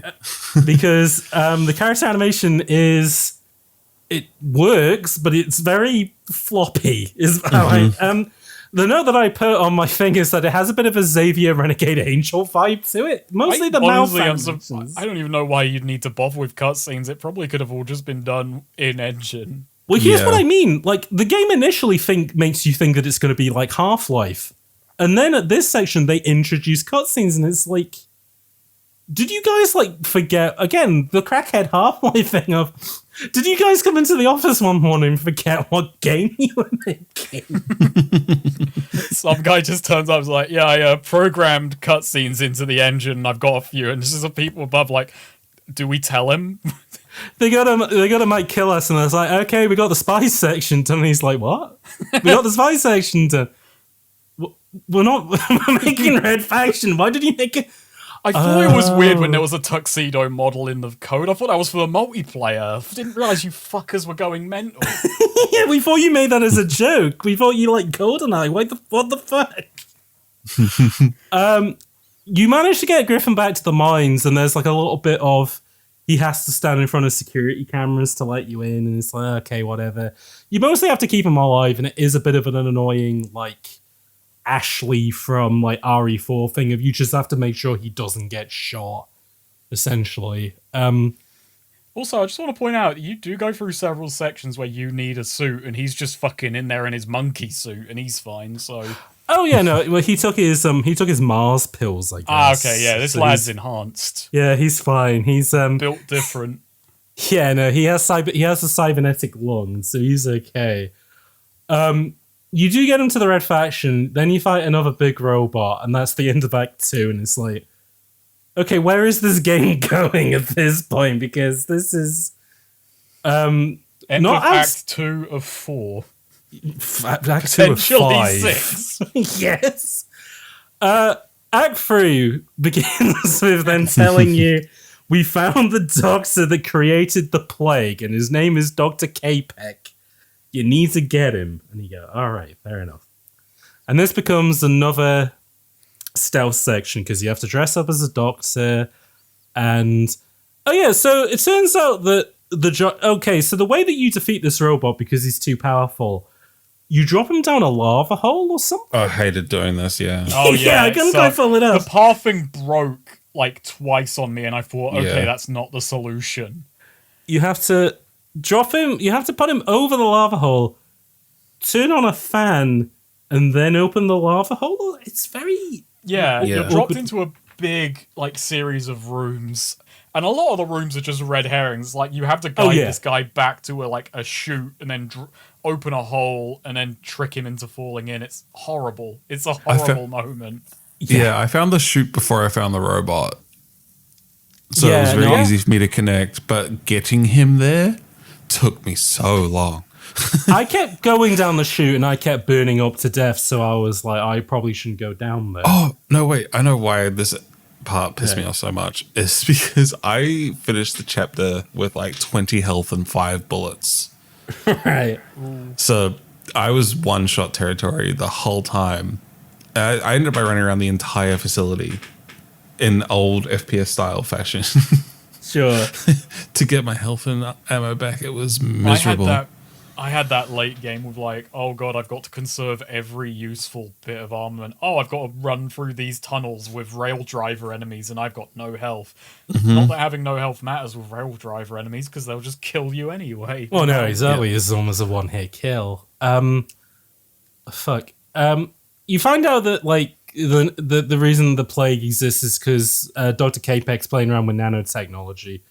They don't really get into that. Nanotechnology is more of a part of the second game, which is whatever. It also kind of comes back a little bit in Armageddon. Armageddon weirdly kind of respects both previous games, but just does way better things with its plot, which I mean, I guess is a more modern game, so I suppose it would. But just one final note about the cutscenes. When you hand over Griffin to the Red faction and they're like, oh, thanks, but we'll take it from here. I think they did run out of time on this because they don't animate him walking. Yeah. They just animate the model. Like, you know, like when you make a doll walk when you're a kid by just making it like move, like shaking it left and right and moving it forward. That's what they do to Griffin.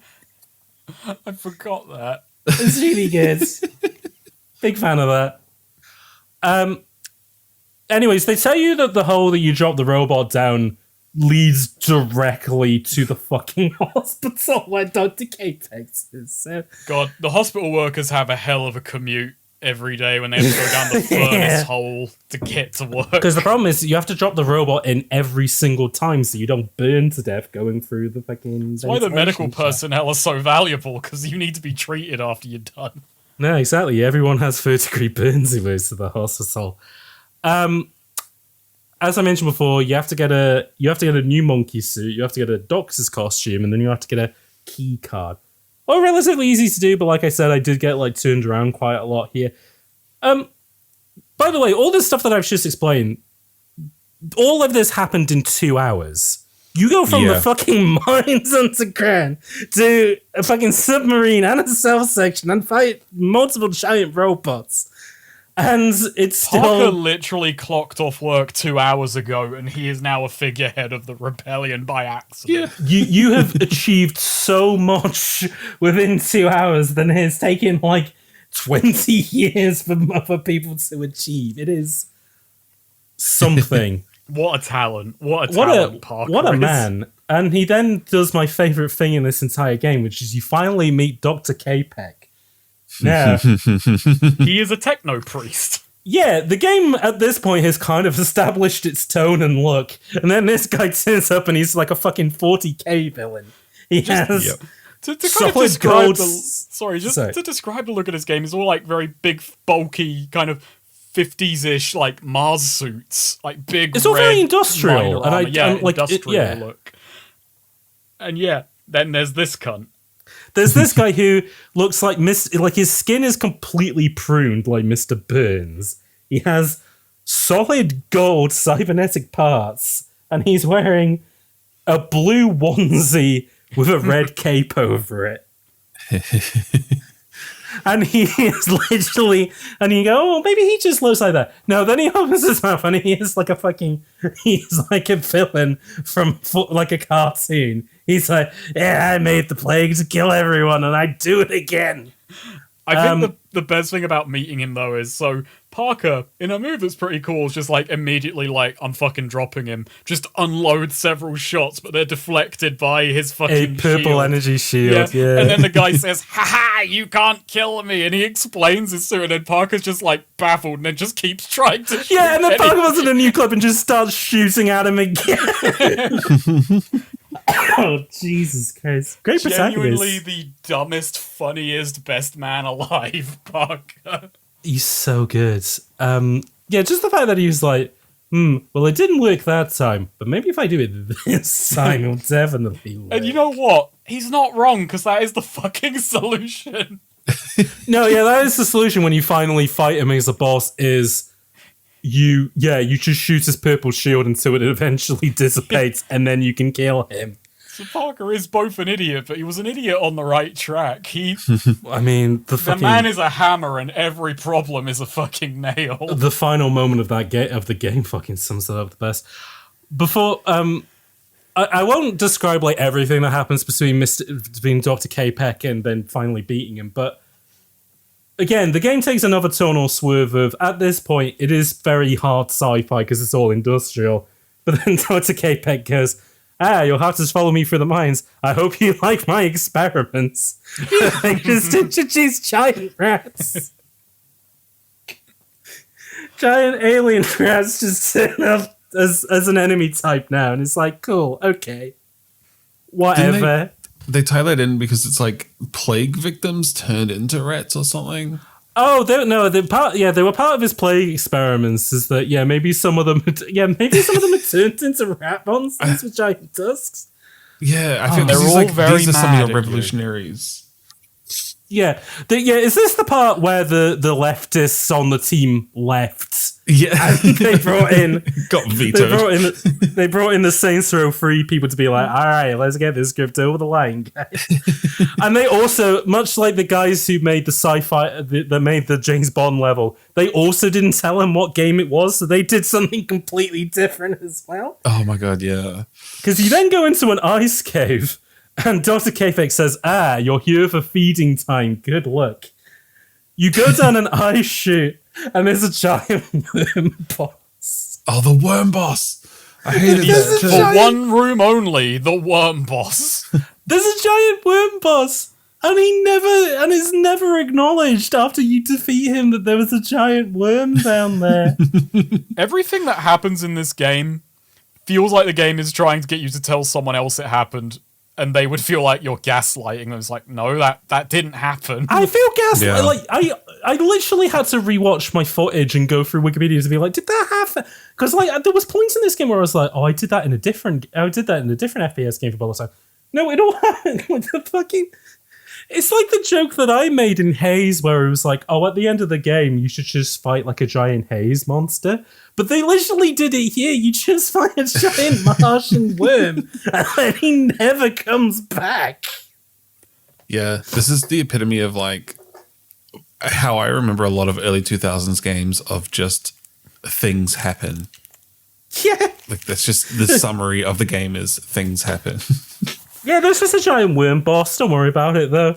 Sometimes there's some grounding. Sometimes they just made a worm asset, and it's like, you think we're not going to fucking use that? That's going in the room. Like, did they just have the world's biggest whiteboard and said, whatever idea you got, we're putting it down? And somebody was like, I really like Revolution. I really like 007 Gun. I think we should have a big worm boss. So, all right, everyone calm down. Your ideas will all get 5 minutes. Maybe 5 seconds. We haven't figured that one out And yet. this is partially why the game feels like it's so much happens in it. Because, every 5 minutes it changes what game it is. God. Yeah, you fight his giant worm boss, and then, like, immediately right after that, you then fight K-Peck. And you shoot him down. Oh, Eos turns up, finally. You've never seen her in person before, but there she is. She was just in the room for some reason. Yeah. And she goes... Parker's about to, like, blow his brains, and she goes, don't kill him, because we need him to give us the antidote. It's like, okay, fair enough. And Dr. K-Peck says... He says hope. She's like, what does that mean? Does the antidote hope? He goes, hope that you all die, ha ha, and then immediately dies after saying that. Very cool, baller move by K-Peck. And then he sets off the self-destruct sequence. It's like, okay, finally, this is the end of the game. You have 60 seconds to get it. Eos says she's going to try and find the antidote wherever it may be, but it's your job now to lead the revolution from here. This is it. You've beaten the big bad. You've beaten K-Peck. You've fought a giant worm. This is it. This is the home stretch. What more could possibly be done? Exactly. Anyways, that's the end of Act 3, and the game has lasted only 2.5 hours. Hendrix rings you and says that Eos is still alive, and she's just going to look for a disc. Meanwhile, can you contact the Earth Defense Force?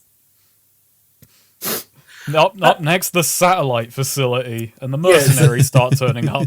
Yeah, so this is when the Black Ops guys from Half-Life turn up, except they all look like charging chucks from Super Mario World. It's almost actually like fucking Doom story progression. It's like episode 1, episode 2, episode 3, and you're just going through the Mars facility bit by fucking bit. And at least in Doom, each episode is like a different setting and a different tone. Like, the first episode is the Mars facility, the second one is Hell, the third one is Inferno.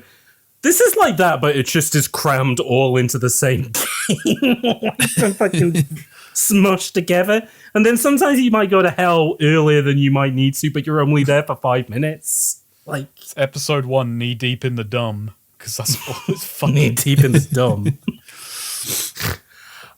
Yeah, so fuck. Well, there's like a fucking. I interrupted you for 1 second. You have totally lost your place in the story. Is there like a cable car section or something? There is a cable car. Yes, there is a cable car. Yes, there is. There's a tram. Yeah. There's another tram. Yeah, that's right. There's another tram. You take the tram to the security even though you went to a security office before, this is like the double security office. I don't know. This is where all the satellite stuff is. And basically, you need to upload a message to the Earth Defense Force to say, hey, you're our buds, we need help. And you fight through a cool couple of CQC sections, because again, you're going up against the charging chuck guys, and you're given more interesting weapons. You know, it's all good.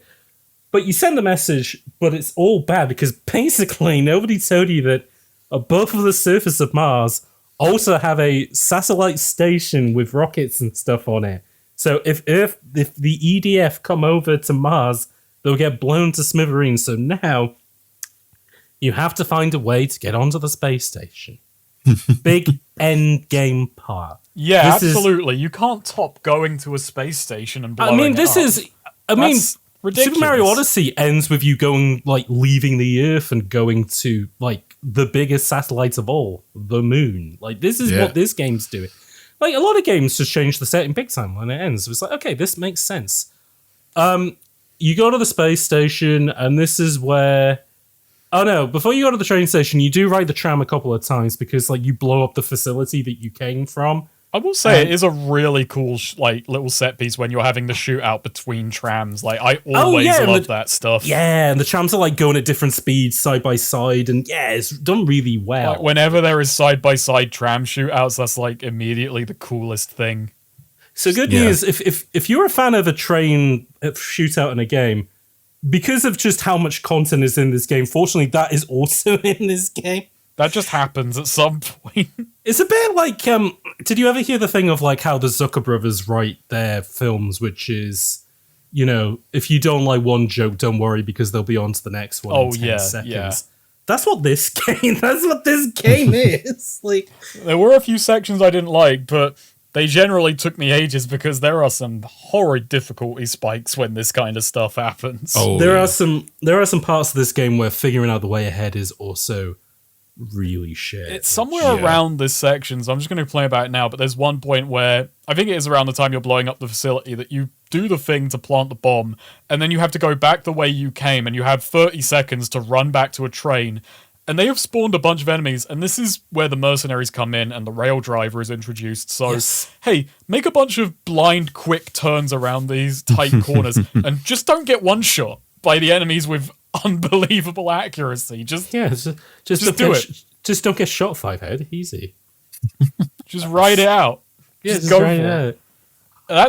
That took me a few tries. Yeah, I do like the fact that, like, because it is an old-fashioned PC game with loading, you are caught in the blast, but the only way that they can represent it is by they start you in a new level where the train that you're on is slightly askew, and it's through a wall. It's like, and then just it's like, oh good, you're alive.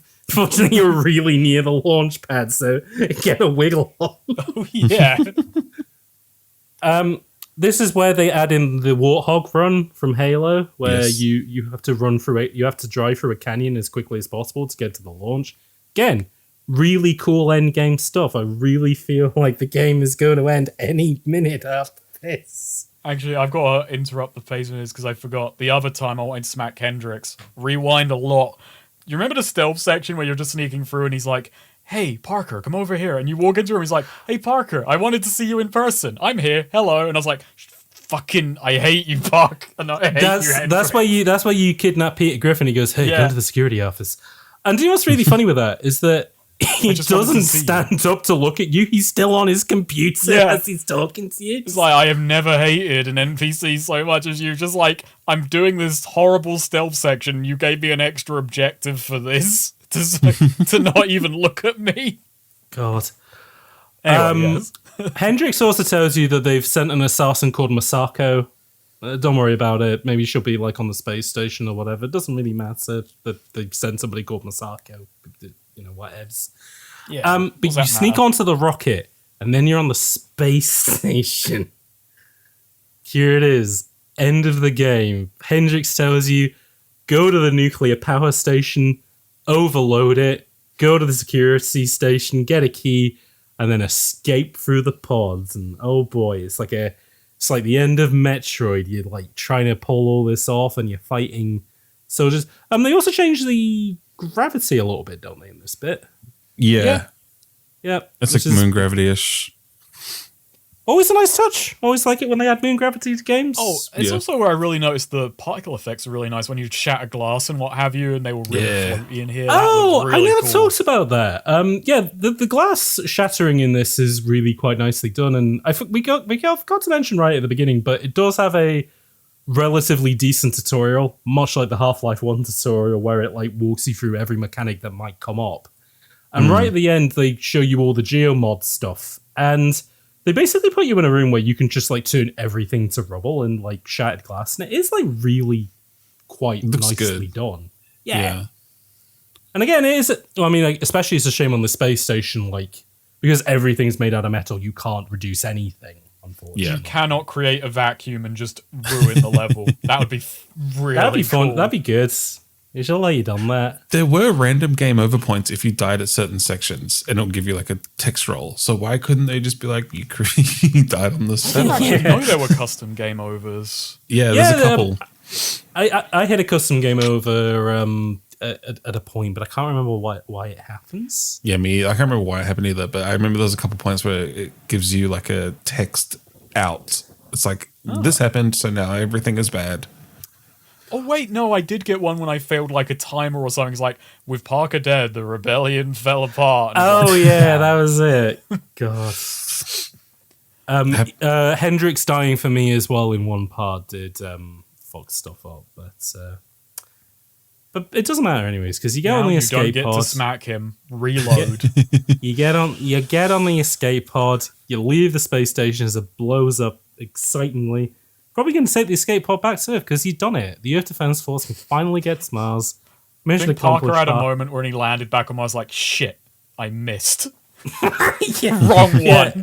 Anyways, beginning of Act 5 now because you're back on Mars and the revolution is still happening. Oh, by the way, that space section, solid 10 minutes. Yeah. That You're in and entire out. space section, that space station section, 10 minutes. If I watched a guy speedrun it, he did it in 3. Fucking. It is just as understated as anything else. The game makes no big deal about, you went to space. Just like, I guess I'm here now. It's no big deal. So just for people at home, just to reiterate again, you go from starting as a miner who's caught on a revolution, you go through a prison complex, you go through pipes and stuff, you go through a security complex, you watch people die trying to escape, you then blow up a nuclear power plant, escape on a submarine, do a James Bond section, fight a escort a guy out, fight a robot, go to a fucking hospital facility, do another James Bond section, fight a giant mutant worm, then fight a 40k guy, then find security guards, do a fucking funicular section, then go to space and blow it up, all within 4 hours. Maybe less than that. Yeah, 3.5 hours. This is my the total video playtime game on this game version. is 3 hours. There's still an hour to go. This is the video game equivalent of tapas. It is, yeah, it is. It's infinite tapas. It's infinite breadsticks at the Olive Garden. No time wasted. You're back on Mars then, and they say, and Hendrix tells y'all the Marines and Masako, they're gonna wipe everything out, and I guess you're gonna stop them from doing it? I don't know. They don't really why explain not? it. While you're here, you've killed everything else. We never mentioned the airlocks bits, which, classic Doom freestyle. That's where they hide all the loading. Yeah. And it shifts between, obviously, different environments and lighting. And the only reason I mention it now is because you go into a airlock and it fills with poison gas. Yeah. I was wondering, when did this happen? Because I knew it did, but where was it? This was right after you get back from the fucking space station.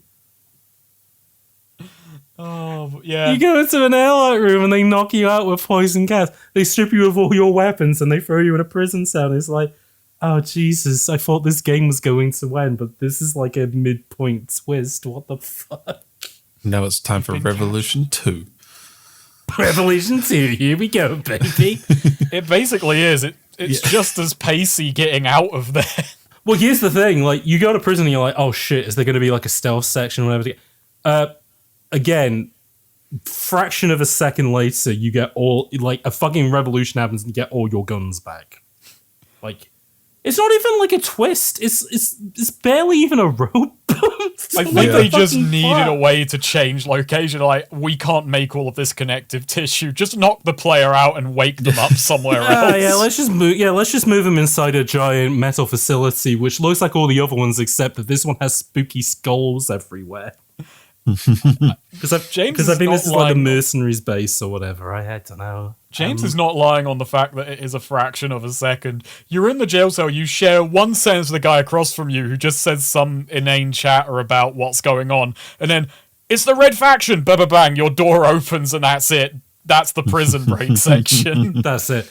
At least fucking Die Hard Vendetta made an entire puzzle out of getting out of prison. I was going to say, this game is giving me a lot of Die Hard Vendetta, just kind of, it's very similar in just snapshot pacing, but that game felt a bit more cohesive. That game fleshed out a lot of its stuff. Like, the pacing of Die Hard Vendetta is far... Like, this is like the monkey's paw thing of, oh, I wish this game had faster pacing. Okay. This game has the fastest pacing possible. I think it's the same pacing on different scales, where it's like in Die Hard the pacing would be, oh, you do this minor thing, like you chat to someone, you get the key, you do this. Red Faction applies that same pacing to blowing up a space station and a jailbreak. It's just the scale that changes of what you're doing, but at the same speed. It's like it's like in an 80s action movie where they show the same explosion but cut from like 10 different places, and the cuts last like less than a second as it like constantly goes off. Oh, Jesus.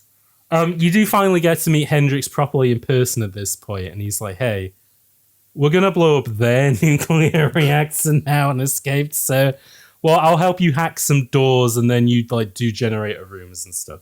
Usual little thing. Bad news is, unfortunately, Hendrix gets killed by Masako as you're all trying to escape.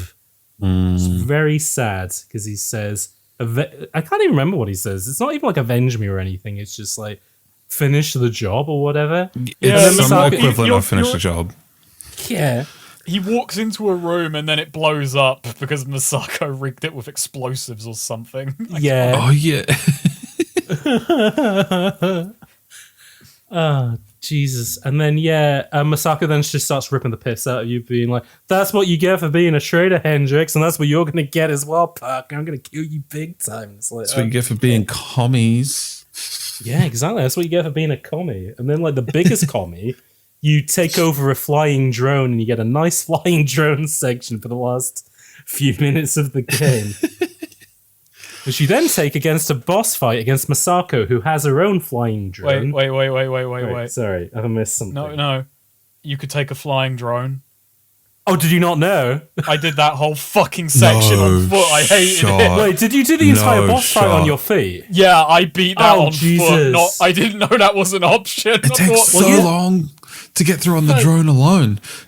I went through all of my fucking ammo on foot. Like, I beat that game rationing it all out. Because I was about to say, there's a really funny thing, which that you both have a drone battle against each other, and then both your drones explode at exactly the same time, and then you have to fight her in the pink bubble like you did with K-Peg. I learned where every enemy was standing. I learned how to shoot every enemy, how to bait every rocket, how to shoot down every drone on foot and abuse. I was thinking it was a bit weird, like how they seem to have basically fucking auto aim, and I had to abuse every angle to get free shots off. That's why you're supposed to be in a drone. Yeah, you're meant to just fly through, but it's like again, it's not like the Warthog run, but it's just like it's just like a little power moment of which is going to give you like the biggest firepower for this last section. That's this so is funny. bookends. I was the only one who realized the drill vehicle at the beginning. I failed myself at the end. You didn't have that. Jeez. I thought I had to do it all on foot. Nobody's talking about footage if you want of all that fucking suffering. Because good God. Nobody talked about the hell run at the end of conserving resources. Oh God. But I did it though. I didn't earn anything more by doing it this way. No, absolutely not. You didn't. The game didn't become. If anything, the game probably became worse for that. You blow up Masako. You defeat her, and then you go down a funicular, and then you discover that Eos is there, and she doesn't have any of her cybernetics anymore for some reason, and they've rigged up a bomb, and so the true final boss. You have to. The final boss is defusing a bomb. Now, at no point, fuck this. No, for no point throughout the game, this is horrible. Okay, so here's the thing. Actually, they don't tell you how to defuse a bomb in the tutorial, which I thought they did, but that was actually something that they did in Die Hard Vendetta. No, they give you a prompt to like defuse this bomb, but like Eos doesn't know what the code is, and you never figured this out at any point. So, I literally just started mashing in. That's all you can do. And it turns out that in order to defuse the bomb, you just mash the arrows and just remember the correct sequence of, the first one's left, so left, that's not right. Left down, okay, it's left down, so left down, down, no, left down, left, no, left down, right, okay, it's left down. And they give you 60. This is probably the section that lasts the longest in the game because they actually give you 60 fucking seconds for it to do it. They really slowed the pace down for this one. You mash out the fucking solution, and then the panel slides down to reveal that there's another panel that you need to put a fucking solution in. The game literally ends with like the episode of The Simpsons where Homer stops a nuclear meltdown from happening by pressing the right button by accident. Because it's really funny. You do just go down and Eos is at the end of the room injured and she's like, Parker, there's a bomb. And just wordlessly Parker's like, alright, cracks his knuckles, I'm gonna have a go at this. Alright, I got an idea. Let's hope that they just let me put it. Let's hope they let me brute force the solution. Oh, they can. I hope that Eos was just sitting there in wide-eyed disbelief the whole time Parker was just mashing buttons on the go. Like, what are you doing? Because to a cutscene that you do that, and then she goes, I genuinely don't believe that would have worked. The game just ends in disbelief. It's off like, why the fuck did you even think to try that? It's like at no point, like the game has goofy moments, but that was like like not even the Saints Rows would do anything. Yeah. like that. No. Like, that's like parody game level. The thing is, in the Saints Rows, a joke like that would be annoying because you just know that they're winking at you so hard. Whereas in this, it's like, that felt genuinely fucking stupid. And again, that was... We'll say, though, fucking drone didn't help with that bomb, so I still had it easy there. the game has a silly tone all the way through, but literally, like, it is serious enough up until that. It is like, of all the places the game probably could have ended, which, to remind people, the game probably could have ended 3 fucking times previously, considering how much it escalates. But the fact that it ends on that is fucking shocking. Like, it is. Yeah. Like, I almost kind of want, like, I can't even like applaud them for it. Maybe there's some beauty to it, because in every other big escalation it ends with an explosion, but this one you've learned maybe you don't need an explosion. You need the opposite. It turns out that Parker is like he is like the avatar of just brute force, in that he wipes everyone out with his gunfire, but also brute forcing solutions to just fucking. You need to diffuse the situation. Oh god. Anyways, that begins then Act 7, where you have. You now have to defuse 3 bombs. You're now on Earth, and you have to do in that like then. God, I did like that he tries to end with a kiss with ES, and she's just like, "What? No." I like that. The So whole like, final speech between them is the most baffling thing as well, because it's like, "Well, Parker, you're a hero now. Maybe try dating." It's like, yeah, what the fuck is going on? Who are you two? And like the way that Snake delivered that is like exactly how again, it feels like the game was full of like the Room tier actors of I have cancer kind of thing, where it's just like, good job, Parker, maybe you should try dating, and then like immediate cut to and then cuts to Parker's model mugging as much as it can due to the fucking poly budget, and then credits, and it's like, what the fuck was that? God, this game is fucking bizarre. Like, I'm impressed that you were able to recite it that coherently. Yeah. I did make notes. Like as I was playing the game, I made notes. But like, again, the moment we end this recording, I mean, it's even happening now. Like, parts of this game are now starting to leave my brain in regards to, did I do that? Like, did that actually happen? Because it is like it's like if you drank orange squash, but it was like 99% concentrate. Just only earlier this week, I learned about the album Everything at the End of Time or whatever, and Red Faction is the video game equivalent of a concept album meant to emulate dementia. God, yeah, no, this game does like feel like that. It again, like, I wouldn't say it gaslights you into thinking, did that actually happen? But it is just kind of more like the acts of playing it feels like you're remembering it after the fact. Yeah. Like, it is. It's so mechanically, I don't want to say complicated, dense. There's just so many things you can do. Like, one thing we didn't talk about the whole time is that if you put your gun away and talk to a medic, they will fully heal you. Oh yeah, yes, and that is actually a thing in the stealth sections of, like, you know, a bit of dialogue and a few friendly NPCs as well will react differently. Yeah, there is other things as well. Like, one surprising bit of AI you don't see much is wounded enemies will run away for like a moment. That was frustrating. I hated that. Yeah, it's especially frustrating because they don't actually surrender or anything, which would be interesting. They're just like, no, don't kill me. I'm coming for you. It's like, I mean, I'll give it this. This game is like really, and again, maybe it's a Volition thing of this game is just very competently made. Like, the guns feel solid. Everything works. The fundamentals are all there. Yeah, like, the only thing that I would say about it is that it's aged, which, yeah, of course it is. It's a game that came out like 22 years ago, and the geomod isn't as robust as it could have been. Well, yeah, it was designed for computers, which is like fucking 64 meg of RAM. Like, and then had to be a PS2 game. And had to be a PS2 game, exactly. So, like, what they were able to achieve is like genuinely impressive.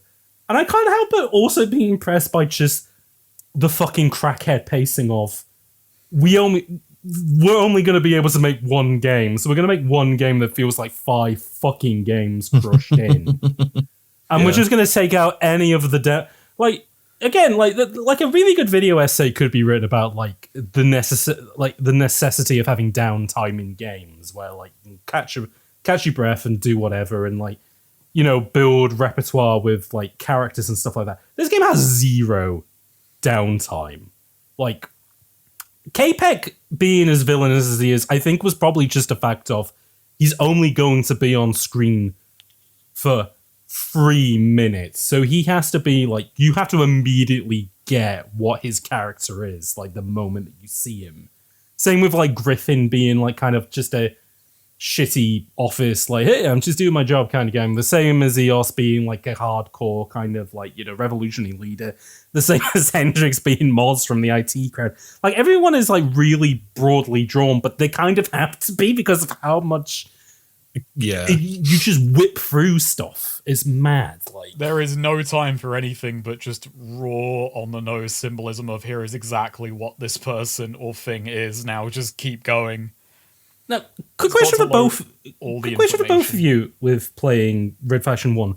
Did you do it in one did you do it in one sitting? No. I found it quite exhausting. I had to take breaks. Yeah. Okay. Okay, so I'm the outlier on this one. I started playing this game at like 8 o'clock at night and then finished at 1 in the morning, and it was literally only because at about 10 o'clock I thought, oh, the game's nearly finished. And then at 11 o'clock, oh, well, the game's nearly finished. 12, I'm pretty sure the game is nearly... Like, I couldn't put it down because I was like, it's gonna, like, wrap up any minute. Like, the way that this is escalated, it has to end at some point. Well, I had it on a different thing where I was like, I would play it, and I think I was typing in chat. I was baffled each time because I record my things so I can go back and check them. And I was like, okay, that's a good 40 minutes down. And then I'd look at my recordings like, I played 15 minutes. Yeah. What the hell was that? It achieves like more in 10 minutes than most games do in 10 hours, which, depending on, I think that's like that's a backhanded compliment as much as it is a compliment. I think like again, it wasn't through boredom. It was genuinely through like my expectation of a game's pacing and length is so elsewhere to what this was doing that. Yeah, it felt like one room feels like 5 rooms in every other game, and that's not entirely a good thing. But... And I can't even say that, like, oh, it's of its time. The reason I'm calling it crackhead Half-Life is because Half-Life 1 is not like... Half-Life 1 is, like, incredibly well-paced, but it is a much longer game than fucking Red Faction as a result. Half-Life is a marathon, this is a sprint. This is... Yeah. This is like sprinting through the London Marathon. It's so fucking. God. This game got 78% on Metacritic. I did make a note of the reviews because this is like a very weird snapshot of how Snake. I feel like I know your reaction is, which is why I'm looking forward to reading these. But I feel like games journalism has improved enormously since the early 2000s, because these reviews are some fucking honkers is what I'll say. Alright, well, I mean, maybe I'll wind up having the opposite feeling, because I feel like I'm going to get some pure lad mag bullshit on this. Game Informer said, as far as looks go, Red Faction is more like the cute girl next door than a hot fashion model from the Upper West Side. This is not how I was expecting it to open. Yeah, me either. It's pretty, but it won't make a man drop to his knees and thank God for giving him sight. Fucking hell. Okay, maybe journalism has had some improvements. Rather than just opening with a very awkward cliche. Fuck yeah. Well, I mean, it's the joke that we always that make. Red Faction. Oh no. It's like the joke of like fucking I was about to call it Gears of War. Top Gears of War. Now that's a Newgrounds parody waiting if somebody wants to make it. It's like, fucking Top Gear. It's like, oh, if this car was a woman, it'd have big tits, that kind of thing. But that was like what all games, well, I wouldn't say all games writing, but that's like what most games writing was at the time. Here's a magazine that I'd never heard of called Voodoo Extreme, which feels like... very limited in scope, just sort of Voodoo graphics cards and what they could run. I'm going to say, Mitch, I feel like there's people that you know in the hardcore scene that probably have Voodoo Extreme, like, tattooed across their back. I mean, there's not a 0% chance, Yeah. Voodoo Extreme said, the end scene is even more anticlimactic than the one in Half-Life. I can agree with that. Without going into spoilers, it's like you're having great sex with a chick. Oh my which God. is about as you're ready to launch Apollo 5 to the moon. Are all of these horny as fuck? Like, did everyone played Red Faction? Like, I just need to fucking. All these games writers need to let you know that they get like enormous amounts of poon, despite writing about like Banjo-Kazooie and stuff. Unlike Parker at the end of Red Faction. Unlike him. It's like you're having great sex with a chick, and just as you get ready to quote launch Apollo 5 to the moon, she suddenly gets up, picks up her cell phone, and calls her husband to ask if he remembered to feed their 2-year-old son. That would have a very different context in today's age. What we've jokes about. I was thinking that. Also, using that as a simile to describe... I mean, I'm going to say, when the age at which I was reading game mags was like 8 to 12, so I'm just imagining the 12-year-old readers of Voodoo Extreme just nodding their heads like, yes, it's like that. Yes, exactly. I completely understand what that means. I am the 2-year-old son in that situation, but I totally get where you're coming from. IGN's review is less bad, but it's still very lad mag. All right, how many women are mentioned in this one? It's all about the gameplay, and when you crank this baby too hard, God forbid, freaking possible, you'll find the gameplay to keep you going for hours, powered upon days, powered upon weeks. So this one's about gooning. Crank this baby, sir. I think Voodoo Extreme describing like fucking blasting as Apollo about to launch Apollo 5 to the moon is fucking something. I think that man ejaculated a kidney stone. Ejaculated? What the fuck? Ejaculated a kidney stone. These are all the writers that like Gamergate guys are like, this is the kind of writing that we should bring back to games, right? I don't know. I kind of want to get that guy who wrote that back, and I just want him to equate everything to. It's like ejaculating this. That dragging cancer is like you have to hold your nut in all the way through. It's like nutting after chemotherapy. Fucking hell. Playing Gone Home is like oh, Jesus. This game is like a vasectomy. The game was followed up like less than a year later by Red Faction 2, and all the reviews were like, this is okay, but this should have been better, which it was made in like fucking 8 months. What the hell? Like, I don't think they could have actually have done anything better. Do you have the DG Voodoo review of Red Faction 2? I want to find out. No, but I do have the PC Gamer review, which says an above average time killer. An above average time killer for stupid shooter fans who won't miss multiplayer. Oh my god! I know that wasn't endorsement, but I think this guy had a chip on his shoulder thereabouts. Shooters. Shooter fans. They're something short of a picnic, if you know what I'm saying. Fucking hell! There are a few bullets short of a full magazine, and they can't read this one. Yeah. But hey, fucking hell! The fact that they call multiplayer is also like, oh god, that's such a throwback to like, just none of this terminology was figured out. I did actually play the multiplayer, or tried to.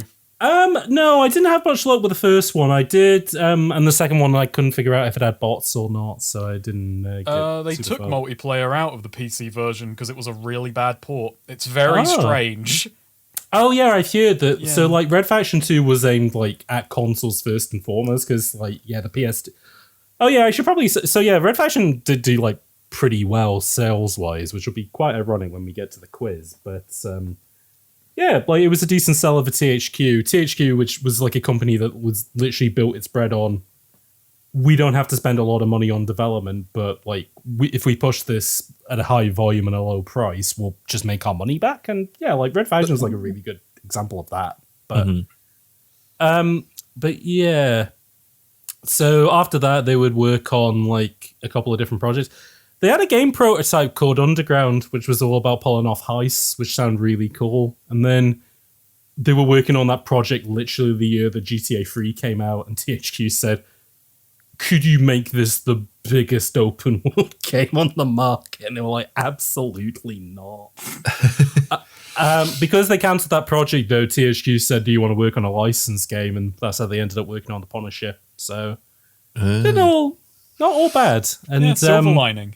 Yeah, and then they had a design exercise where they had a game which was mixing FPS with like gang management, and they had a sizzle reel set to NWA's Fuck the Police. And that eventually became Bling Bling, which eventually became Saints Row. And that's where we are today. Kulis left the company in 2011, and THQ went into administration in 2012. And then eventually Kulis and Toshlog got back together again, and they made Overload, which was a spiritual successor to Descent, which was funded on Kickstarter and apparently is pretty good. I remember there's a Chip Cheesen video from when he was working at Volition where they get all the old staff in and they play it, and it's okay. So I'll say this about Volition, actually, with finger on the pulse, because it's something that has come up a bunch in that community, which is their marketing is genuinely terrible these days. Yeah. Just on every level, but their live streams are some of the most weirdly informative things, and when a game is in development, that's where all the juice is. So I think they need to translate that back into marketing the good stuff up front and not keeping it to the live streams. When they were working on Saints Row 4, like all the Chip Cheesen live stream stuff that they were doing was like really good. Like just getting a nice window into the development of like the stuff that they made, and even like they even showed off a lot of stuff like games that never saw the light of day, and yeah, it's just kind of nice. Like, yeah, I mean, it's humanizing. It was really cool when they dug out like the Saints Row PSP stuff and were trying to like put that back together for a bit. That was interesting. You know that I totally forgot as well that Volition was the developer that was going to do the horror game with Guillermo del Toro, which was announced at the fucking Spike Game Awards. Oh shit. Yeah, I don't know if you remember this, Mitch. It was called, like, Insane, and it was, like... It kind of looked like The Evil Within, but, like, years before The Evil Within became a thing, and fucking Del Toro, they interviewed him, and he was like, oh, yeah, we've already agreed 10-year plan, it's going to be a trilogy, and then, like, fucking a year later, it gets cancelled because THQ goes into administration. I have vague memories of this. Like, I can't feels like a game that Maria would, like, cover at some point, I reckon. 100%. Anyways, let's do the quiz. Let's get out of Red Faction hell. I haven't got anything else. It's not that bad. It's just not that. No, it's more of a hell of my own making of. There was just so much of it. Yeah. Would we because we all played Red Faction for the podcast? Is it worth replaying? I think maybe for the Geomod stuff, and just like if you're like a nerd for FPS games and seeing, like, I think if you're interested in like the Western shooter canon or PC shooter, console shooter canon, it's a game you should check out because it will surprise you. I think even with our description, you will be surprised. I think too, if you like the Saints Row games and you quite like Volition, it's very different to like everything that they've made since. Like maybe not so much Red Faction 2, but I didn't dig that much into it. But like their like design language shifted completely into open world objective driven stuff. So seeing them make a game like Half-Life is really interesting, but you do see kind of like their playfulness of they love adding so many mini games and different concepts to the Saints Rows. And you sort of see that here, but like applied to a Half-Life roller coaster shooter where like at a ghost house shooter, I guess, because literally at every point something new happens, I guess. But I think with the open world stuff, it makes more sense. Like the pacing is purely player driven, but because this is being moved from one part to another, like it is so much more interesting, like seeing how that is applied. But I did like Red Faction. I think literally you picked a winner. And I was shocked that I was going to like it, and then I sat down and played for 5 hours, considering I couldn't stomach like 3 hours of fucking shoe crime, Streets of LA. But I will at some point. We will return to the I'll make like a manual for you, and it will be like an airplane guide to just like, all right, here's all the button combos. Just memorize this. It will be like actually getting into the police academy, but actually harder. Okay, what I'll do is I'll trick myself, like like when you put ketchup on broccoli so you can't taste it. Oh my God. I'll play. That sounds horrible. Why would you? I don't know. Ketchup covers the taste of stuff. I wouldn't personally do that because I like broccoli and I don't like the taste of ketchup. Never heard of someone doing that. That's mad. Hang on. If you came over my house and I made you a delicious meal and you put ketchup on it, I would throw you out. I'm saying that to everybody, by the way, even people at home. By the way, no ketchup. I have ketchup that I use a little bit for cooking, but I do not use it as a condiment. You say this, right? This is like wildly off tangent, but I need to send you a picture. Okay. We went wildly off. I'm just thinking, he's like, all right, never take James to have fish and chips, because... I hate Oh my god, there's a fucking advert where they put ketchup on the fucking broccoli, and it just says, it's a Kiwi thing. That's so good. I used to walk past that ad every day, and it pissed me off. Fucking hell. Is it good ketchup, though? I mean, it's Waddy's tomato sauce. I don't know. I don't like tomato sauce, so... Oh, well, there you go. I did a weird rant to Snake the other day about urinals, but I'm not going to get into that on the pod. We'll do that. We'll do that in another episode. Don't put ketchup on urinals. Don't have urinals, and I don't want ketchup in my house, and I don't want urinals in my bathrooms either. That easy as that. Right. This game would have qualified for the charts the weekend in May 27th, 2001.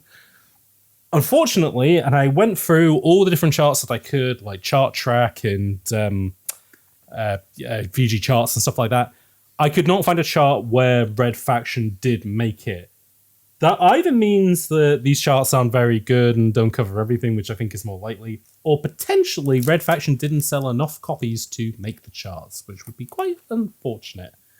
But there are 10 games that need to be guessed that did come out May 27th. I don't need to explain the rules to you two because you've done this before, so let's go straight into figuring out the top 10 games of May 27th, 2001, starting with number 1 in the charts, a non-mover from last week, a sports game for the PlayStation 1. Ooh. FIFA. It's not FIFA and it's not Madden. That's right, folks. It's a sports game that isn't one of the ball games. Tony Hawk's? Ooh. No, I wish it was Tony Hawk, but unfortunately not. 2001. It is. Okay, wait, when you say not FIFA or not Madden, do you mean not those licenses or not those sports? It's not football and it's not American football. Okay. Oh, 2001, Jonah Lomu's rugby. I wish it was not. Is it Gaelic football? It's not Gaelic football. I will say this. When you said Tony Hawk's Pro Skater... Is it Dave Mirra? It's not Dave Mirra, unfortunately. I would say that this... What was that? Matt Hoffman's freestyle BMX. I will say clear your mind of extreme sports games. What I was going to say is that people who like the Tony Hawk's games, I think also really like these games. Calling it a sport is arguable because it's very fake. Is it? Wait. People. Wait. I'm more confused than ever. Is it like wrestling? Oh yeah, it is a wrestling game. Oh, is it WWE? I said free, and that kind of set James off a little bit. What is free in it? Right, it was WWE, yeah, but it's when it was WWF : What's the subtitle? Raw? No, that's not them, is it? Not Raw, no, but it is one of their it was one of their TV shows at the time. I know nothing about wrestling. Going on this syllable now of free. But no, it's not a syllable of free. It is WWF : something that a wrestler would do. SmackDown? WWF SmackDown for the PS1, a non-mover from last week. Number 2 in the charts is a brand new entry. And not only that, but it's a brand new entry in a long-running Capcom franchise making its Dreamcast debut. Resident Evil Nemesis? Is Resident Evil something? Code Veronica? It is Resident Code Evil. Veronica. Code Veronica for the That's the one I was Dreamcast. thinking of too. I just said Nemesis for some reason. You said it because Code Veronica was originally meant to be Resident Evil 3. But Sony yes. paid an exclusivity to have the trilogy on the PS1. So the spin-off game that they were working on, they promoted into a numbered title. Man, So it's we ended just, up with I'm Nemesis. just, it's just weird to me that it was a Dreamcast title coming out in May 2001. And not only Yeah. that, but it was number 2 as a new entry. Like, Oh my it god, was, yeah. it was weird. I did research for because Mitch, you like edited the audio for this, like on fucking when I was writing a video about RE4.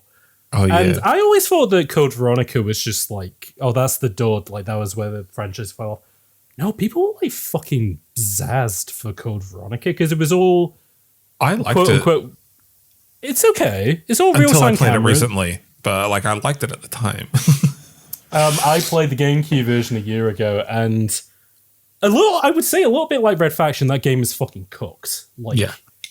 It plays like you're trying to remember the plot of a Resident Evil game after the fact, because it's like, fuck, you're on an island, and then you go into a submarine, and there's like suits of armors, and then there's a guy who dresses up like his sister, and it's like explaining it to somebody, it's like you have no idea what you're talking about, but then you play it, and it's like, oh no, that is actually the game. What the Yeah, fuck? it's another Things Happen game. Yeah, it is literally things happen. Also, like Red Faction, there's a fucking giant worm boss in it that's never acknowledged from that point on. Oh, But that's the kind of series, though, where it's like, yeah, giant worm. Yeah, a giant worm makes sense in Resident Evil. Say another series that makes sense for a giant worm. Number 3 and number 4 on the charts, which are down from 2nd place and 3rd place respectively, are 2 games that come as a pair and were the biggest thing of the year 2000. Oh. Pokemon? Yes. Yes. Yeah, come as a pair. Yep, Pokemon Red and Pokemon Blue for the Game Boy. Do you want to guess which one's number 3 and which one's number 4? Blue 3, red 4. Nope. 3 is red and 4 is blue. Damn, I feel like I was gonna guess the same way you did because I had blue. I feel like Blastoise was more popular until like recently when I always thought Charizard. Charmander was more popular because he's fire, and fire is cool. Fire is hot versus water, which is. Blastoise is cooler though. I mean, Blastoise is cool because he literally has guns in his back. But Blastoise is a Charizard Digimon. can has a flamethrower in his mouth. So, what can be said for that?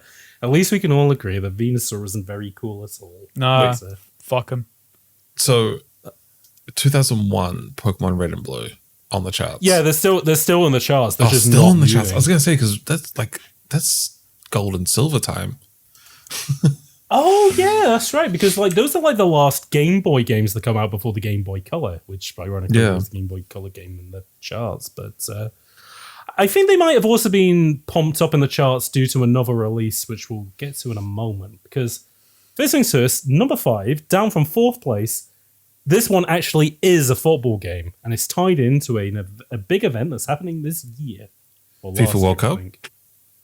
The one that's not the World Cup. Oh wait, it's Rugby World Cup this year. Oh, No, it's still soccer though.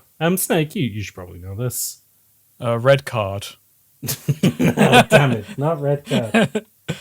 When they're not having the World Cup, what's the other event that they have? EuroLeague? Yes, it's the Euro 2000. Ah. PC and PS1. This is how thing out. Well, I was genuinely just throwing out there like, oh, I hope I don't get this one wrong. The EuroLeague. The EuroLeague. Number 6 on the charts, down from 5th. I don't know how. I have no fucking idea why this is in the charts. Maybe it's new, but well, PS1 game, a fighting game based on a film franchise that started in the 1970s.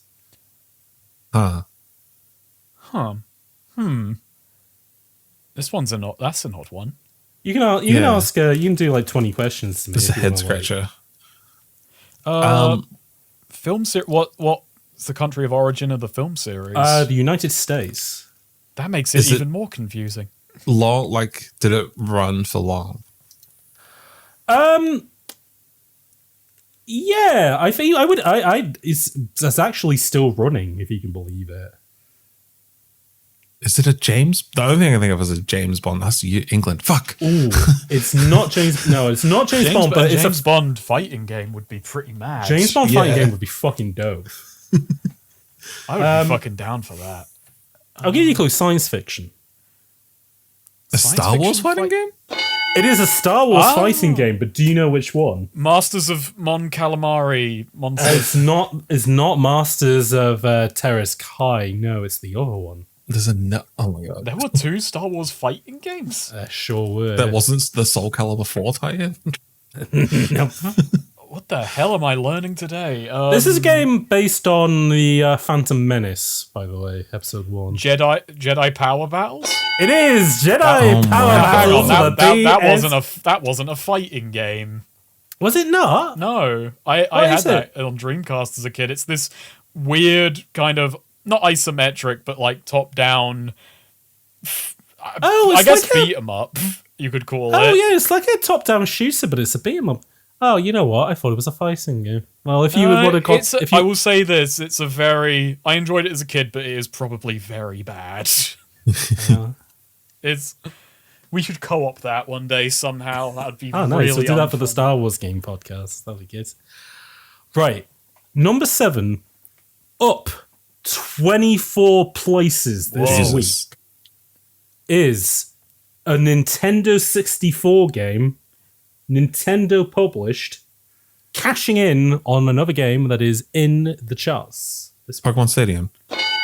Pokemon Stadium for the N64. Yeah. Getting a big 24 plays booster for some reason. When did that come out? I think that came out to the year 2000, which maybe this was literally like Gold and Silver were about to come out, and so like all the Pokemon games were just getting like a big fucking juice. I don't know why I'm having this big like mental issue right now of just like in my head the Nintendo 64 is like that was 95, 98 is when that thing was. So even though I know that isn't true, it lasted a lot longer. It released in 96, but like Pokemon Mania was 99. Yeah. Ah, right. Okay. And Pokemon Stadium hit the EU last, which might be why all of this is skewed weird. Oh yeah, so I should have said actually. Yeah, this is chart track, so this is all UK and Europe. So which is probably where the Euros are there. No, well, speaking of European, number 8 this week is a non-mover. It's a PS1, a PC, and a Game Boy Color game. Ubisoft game. Rayman. It is. Oh yeah, it is Rayman. Did you both say Rayman at the same time? Yeah. I think we both said Rayman. I guess you both get points because it is Rayman. Michelle Oncel's answer to Super Mario. Bloody loved the first Rayman. Really? Tough game. Yeah. It started out on the Amiga, then moved over to other consoles. I did double check on this because I was like, do they not mean Rayman like to the Great Escape? But no, this is just regular Rayman. The side scroller one. Yeah. Good old Michel Ancel. Wonder what he's up to now. Hopefully not being a How many charges? Pest. Number 9 on the charts, down from 6th place, is a PC game published by EA. PC game published by EA. Yes. Mitch. No, I got caught on Xbox for a second. I was going to say Jade Empire. I think this is still too early. I think it's just The Sims. Snake is correct, because it is just The Sims. Yeah, that was the only fucking EA title from that era I can remember, and because it was just taking the fucking world by storm, The Sims. I thought this was like earlier for some reason. It might have been, but maybe it's still in the charts. Hung out, so fucking powerful. Yeah. And then finally, number 10 in the charts, a non-mover, a PS1 and a PC game. The third game in a IDOS series. Tomb Raider 3? Tomb Raider 3. the third. The first Tomb Raider game. I was going to say the last Tomb Raider game, but that's not true because isn't there actually a Tomb Raider 4 before Last Revelation? I can't remember. The They did Angel of make Darkness quite a or few of whatever. those for like, okay, it's done. Lara's series is over, and then actually it's not. Underworld. No, I think there's 4 numbered Tomb Raider games, then Last Revelation, then Angel of Darkness, then Angel of Anniversary Darkness, and not Legend and Underworld. Yeah, Underworld, damn it. and then the reboots. Man, that lady has had a lot of games. Doesn't stop. And there's one coming Can't this year. wait. Amazon's so funnily enough, because like obviously Embracer own Volition now, but Embracer also own like all the IDOS stuff after Square Enix sold it. Yeah, for Fucking- NFTs. Yeah, I know. You know what's really funny though is that they bought the IDOS back catalog for like $6 million, which seems quite low for what they got. Yeah. They sold the rights to Tomb Raider to Amazon for $8. Oh, Just Tomb Raider on its own, they managed to sell to fucking Bezos for $8 million. So jeez. They made good out of that. they fucking did pretty good. And we might get a new game out of it. I believe Crystal D is working on it. So The one I was looking at is just a free-to-play mobile game that isn't Go, because I don't think Go is free-to-play, but... no, Go's really good though. But yeah, I know the I like free-to-play Go. game that the free-to-play game that you're talking about, where it's like a weird reskin of like somebody else's game. Yeah. Oh, Lara. Man, it's just lovely as always to have you back to talk about FPS games. How did you feel going back to Mars with fucking Red Faction? We had Red Faction 1 and 2 pass around the friend group, and as time went on, I got them both very confused in my head. So it was good to go back and be like, okay, this isn't the one with the super cool railgun that shoots through walls. This is just it does have a railgun though. Yeah, it does have the railgun. It's not the Shoot cool through railgun. No. I thought it was pretty cool. I like that rail driver. It's a fun game. You did set me up for success because of your failure of playing it all in one go. And you were like, this game doesn't fucking end constantly. So I had a fine time with it. I knew it wasn't going to end anytime soon. But still, I clocked in 3 hours. But at That's credits. pretty good. Damn. Hour and a half faster than my runtime. Is that last hour and a half just on the fucking last bit? I trying could to probably get out of the exploding probably space station. tally it up. To be honest with you, let's have a fucking look. God. It genuinely, it was. The last hour and a half was just that. God damn! Really. So don't make my mistake if you play this game. Use the damn drone. Yeah. Jeez. Before we wrap up, is there anything you'd like to shout out or point people towards? Just the YouTube, same names here. As always. www.heavyeyed.com/Mitch, whatever. Yeah, HeavyEyed on YouTube. I'll put links in the description and stuff. You'll be able to find that. Snake, as always, lovely to have you back. The more games like this that I make you play, the closer I get to having to play Boiling Point. So another minutes at midnight on that. Even though I don't think Boiling Point will be that bad, but I think it'll be. I don't know how you'll gel with it. I think I'm curious now. The true crime drop where your company's like, I couldn't do it. I think it being a PC game might make it an easier pill to swallow as well. It'll be interesting. I'm curious to see your experience with it, should it ever come. But yeah, the clock is ticking with every game. But is there anything you'd like to promote or push people towards? You can have a look at. Well, okay, my channel is The Snaker on YouTube. I did recently put in an appearance on the Shonen Flop podcast, which was it sort of like this podcast only with cancelled manga instead of, semi-forgotten or mid FPS or what stuff, have you, FPS games. And I had a fun time on that. Nice. So shout out to the Shonen Flop podcast. Cool. As per usual, I've been James. You can follow me on Twitter over at HotCyder, HOTCYDER. If you enjoyed this episode and would like to support the podcast, you can also do so over at Patreon at HotCyder as well. Until next time, though, folks. God, I got to come up with a Mars-appropriate version of Keep Blasting, but keep Apollo blasting. Keep blasting off to Mars. Did he just say keep Apollo blasting? Yeah. Isn't that What what does the guy that said in the mean? review? Keep Apollo blasting. Oh, fuck yeah. I'm sorry, keep Apollo blasting. You judge him for that joke, but you end every podcast telling people to keep blasting. And I Oh don't know no, what I'm not judging him for that. It's just like it took me a minute to remember.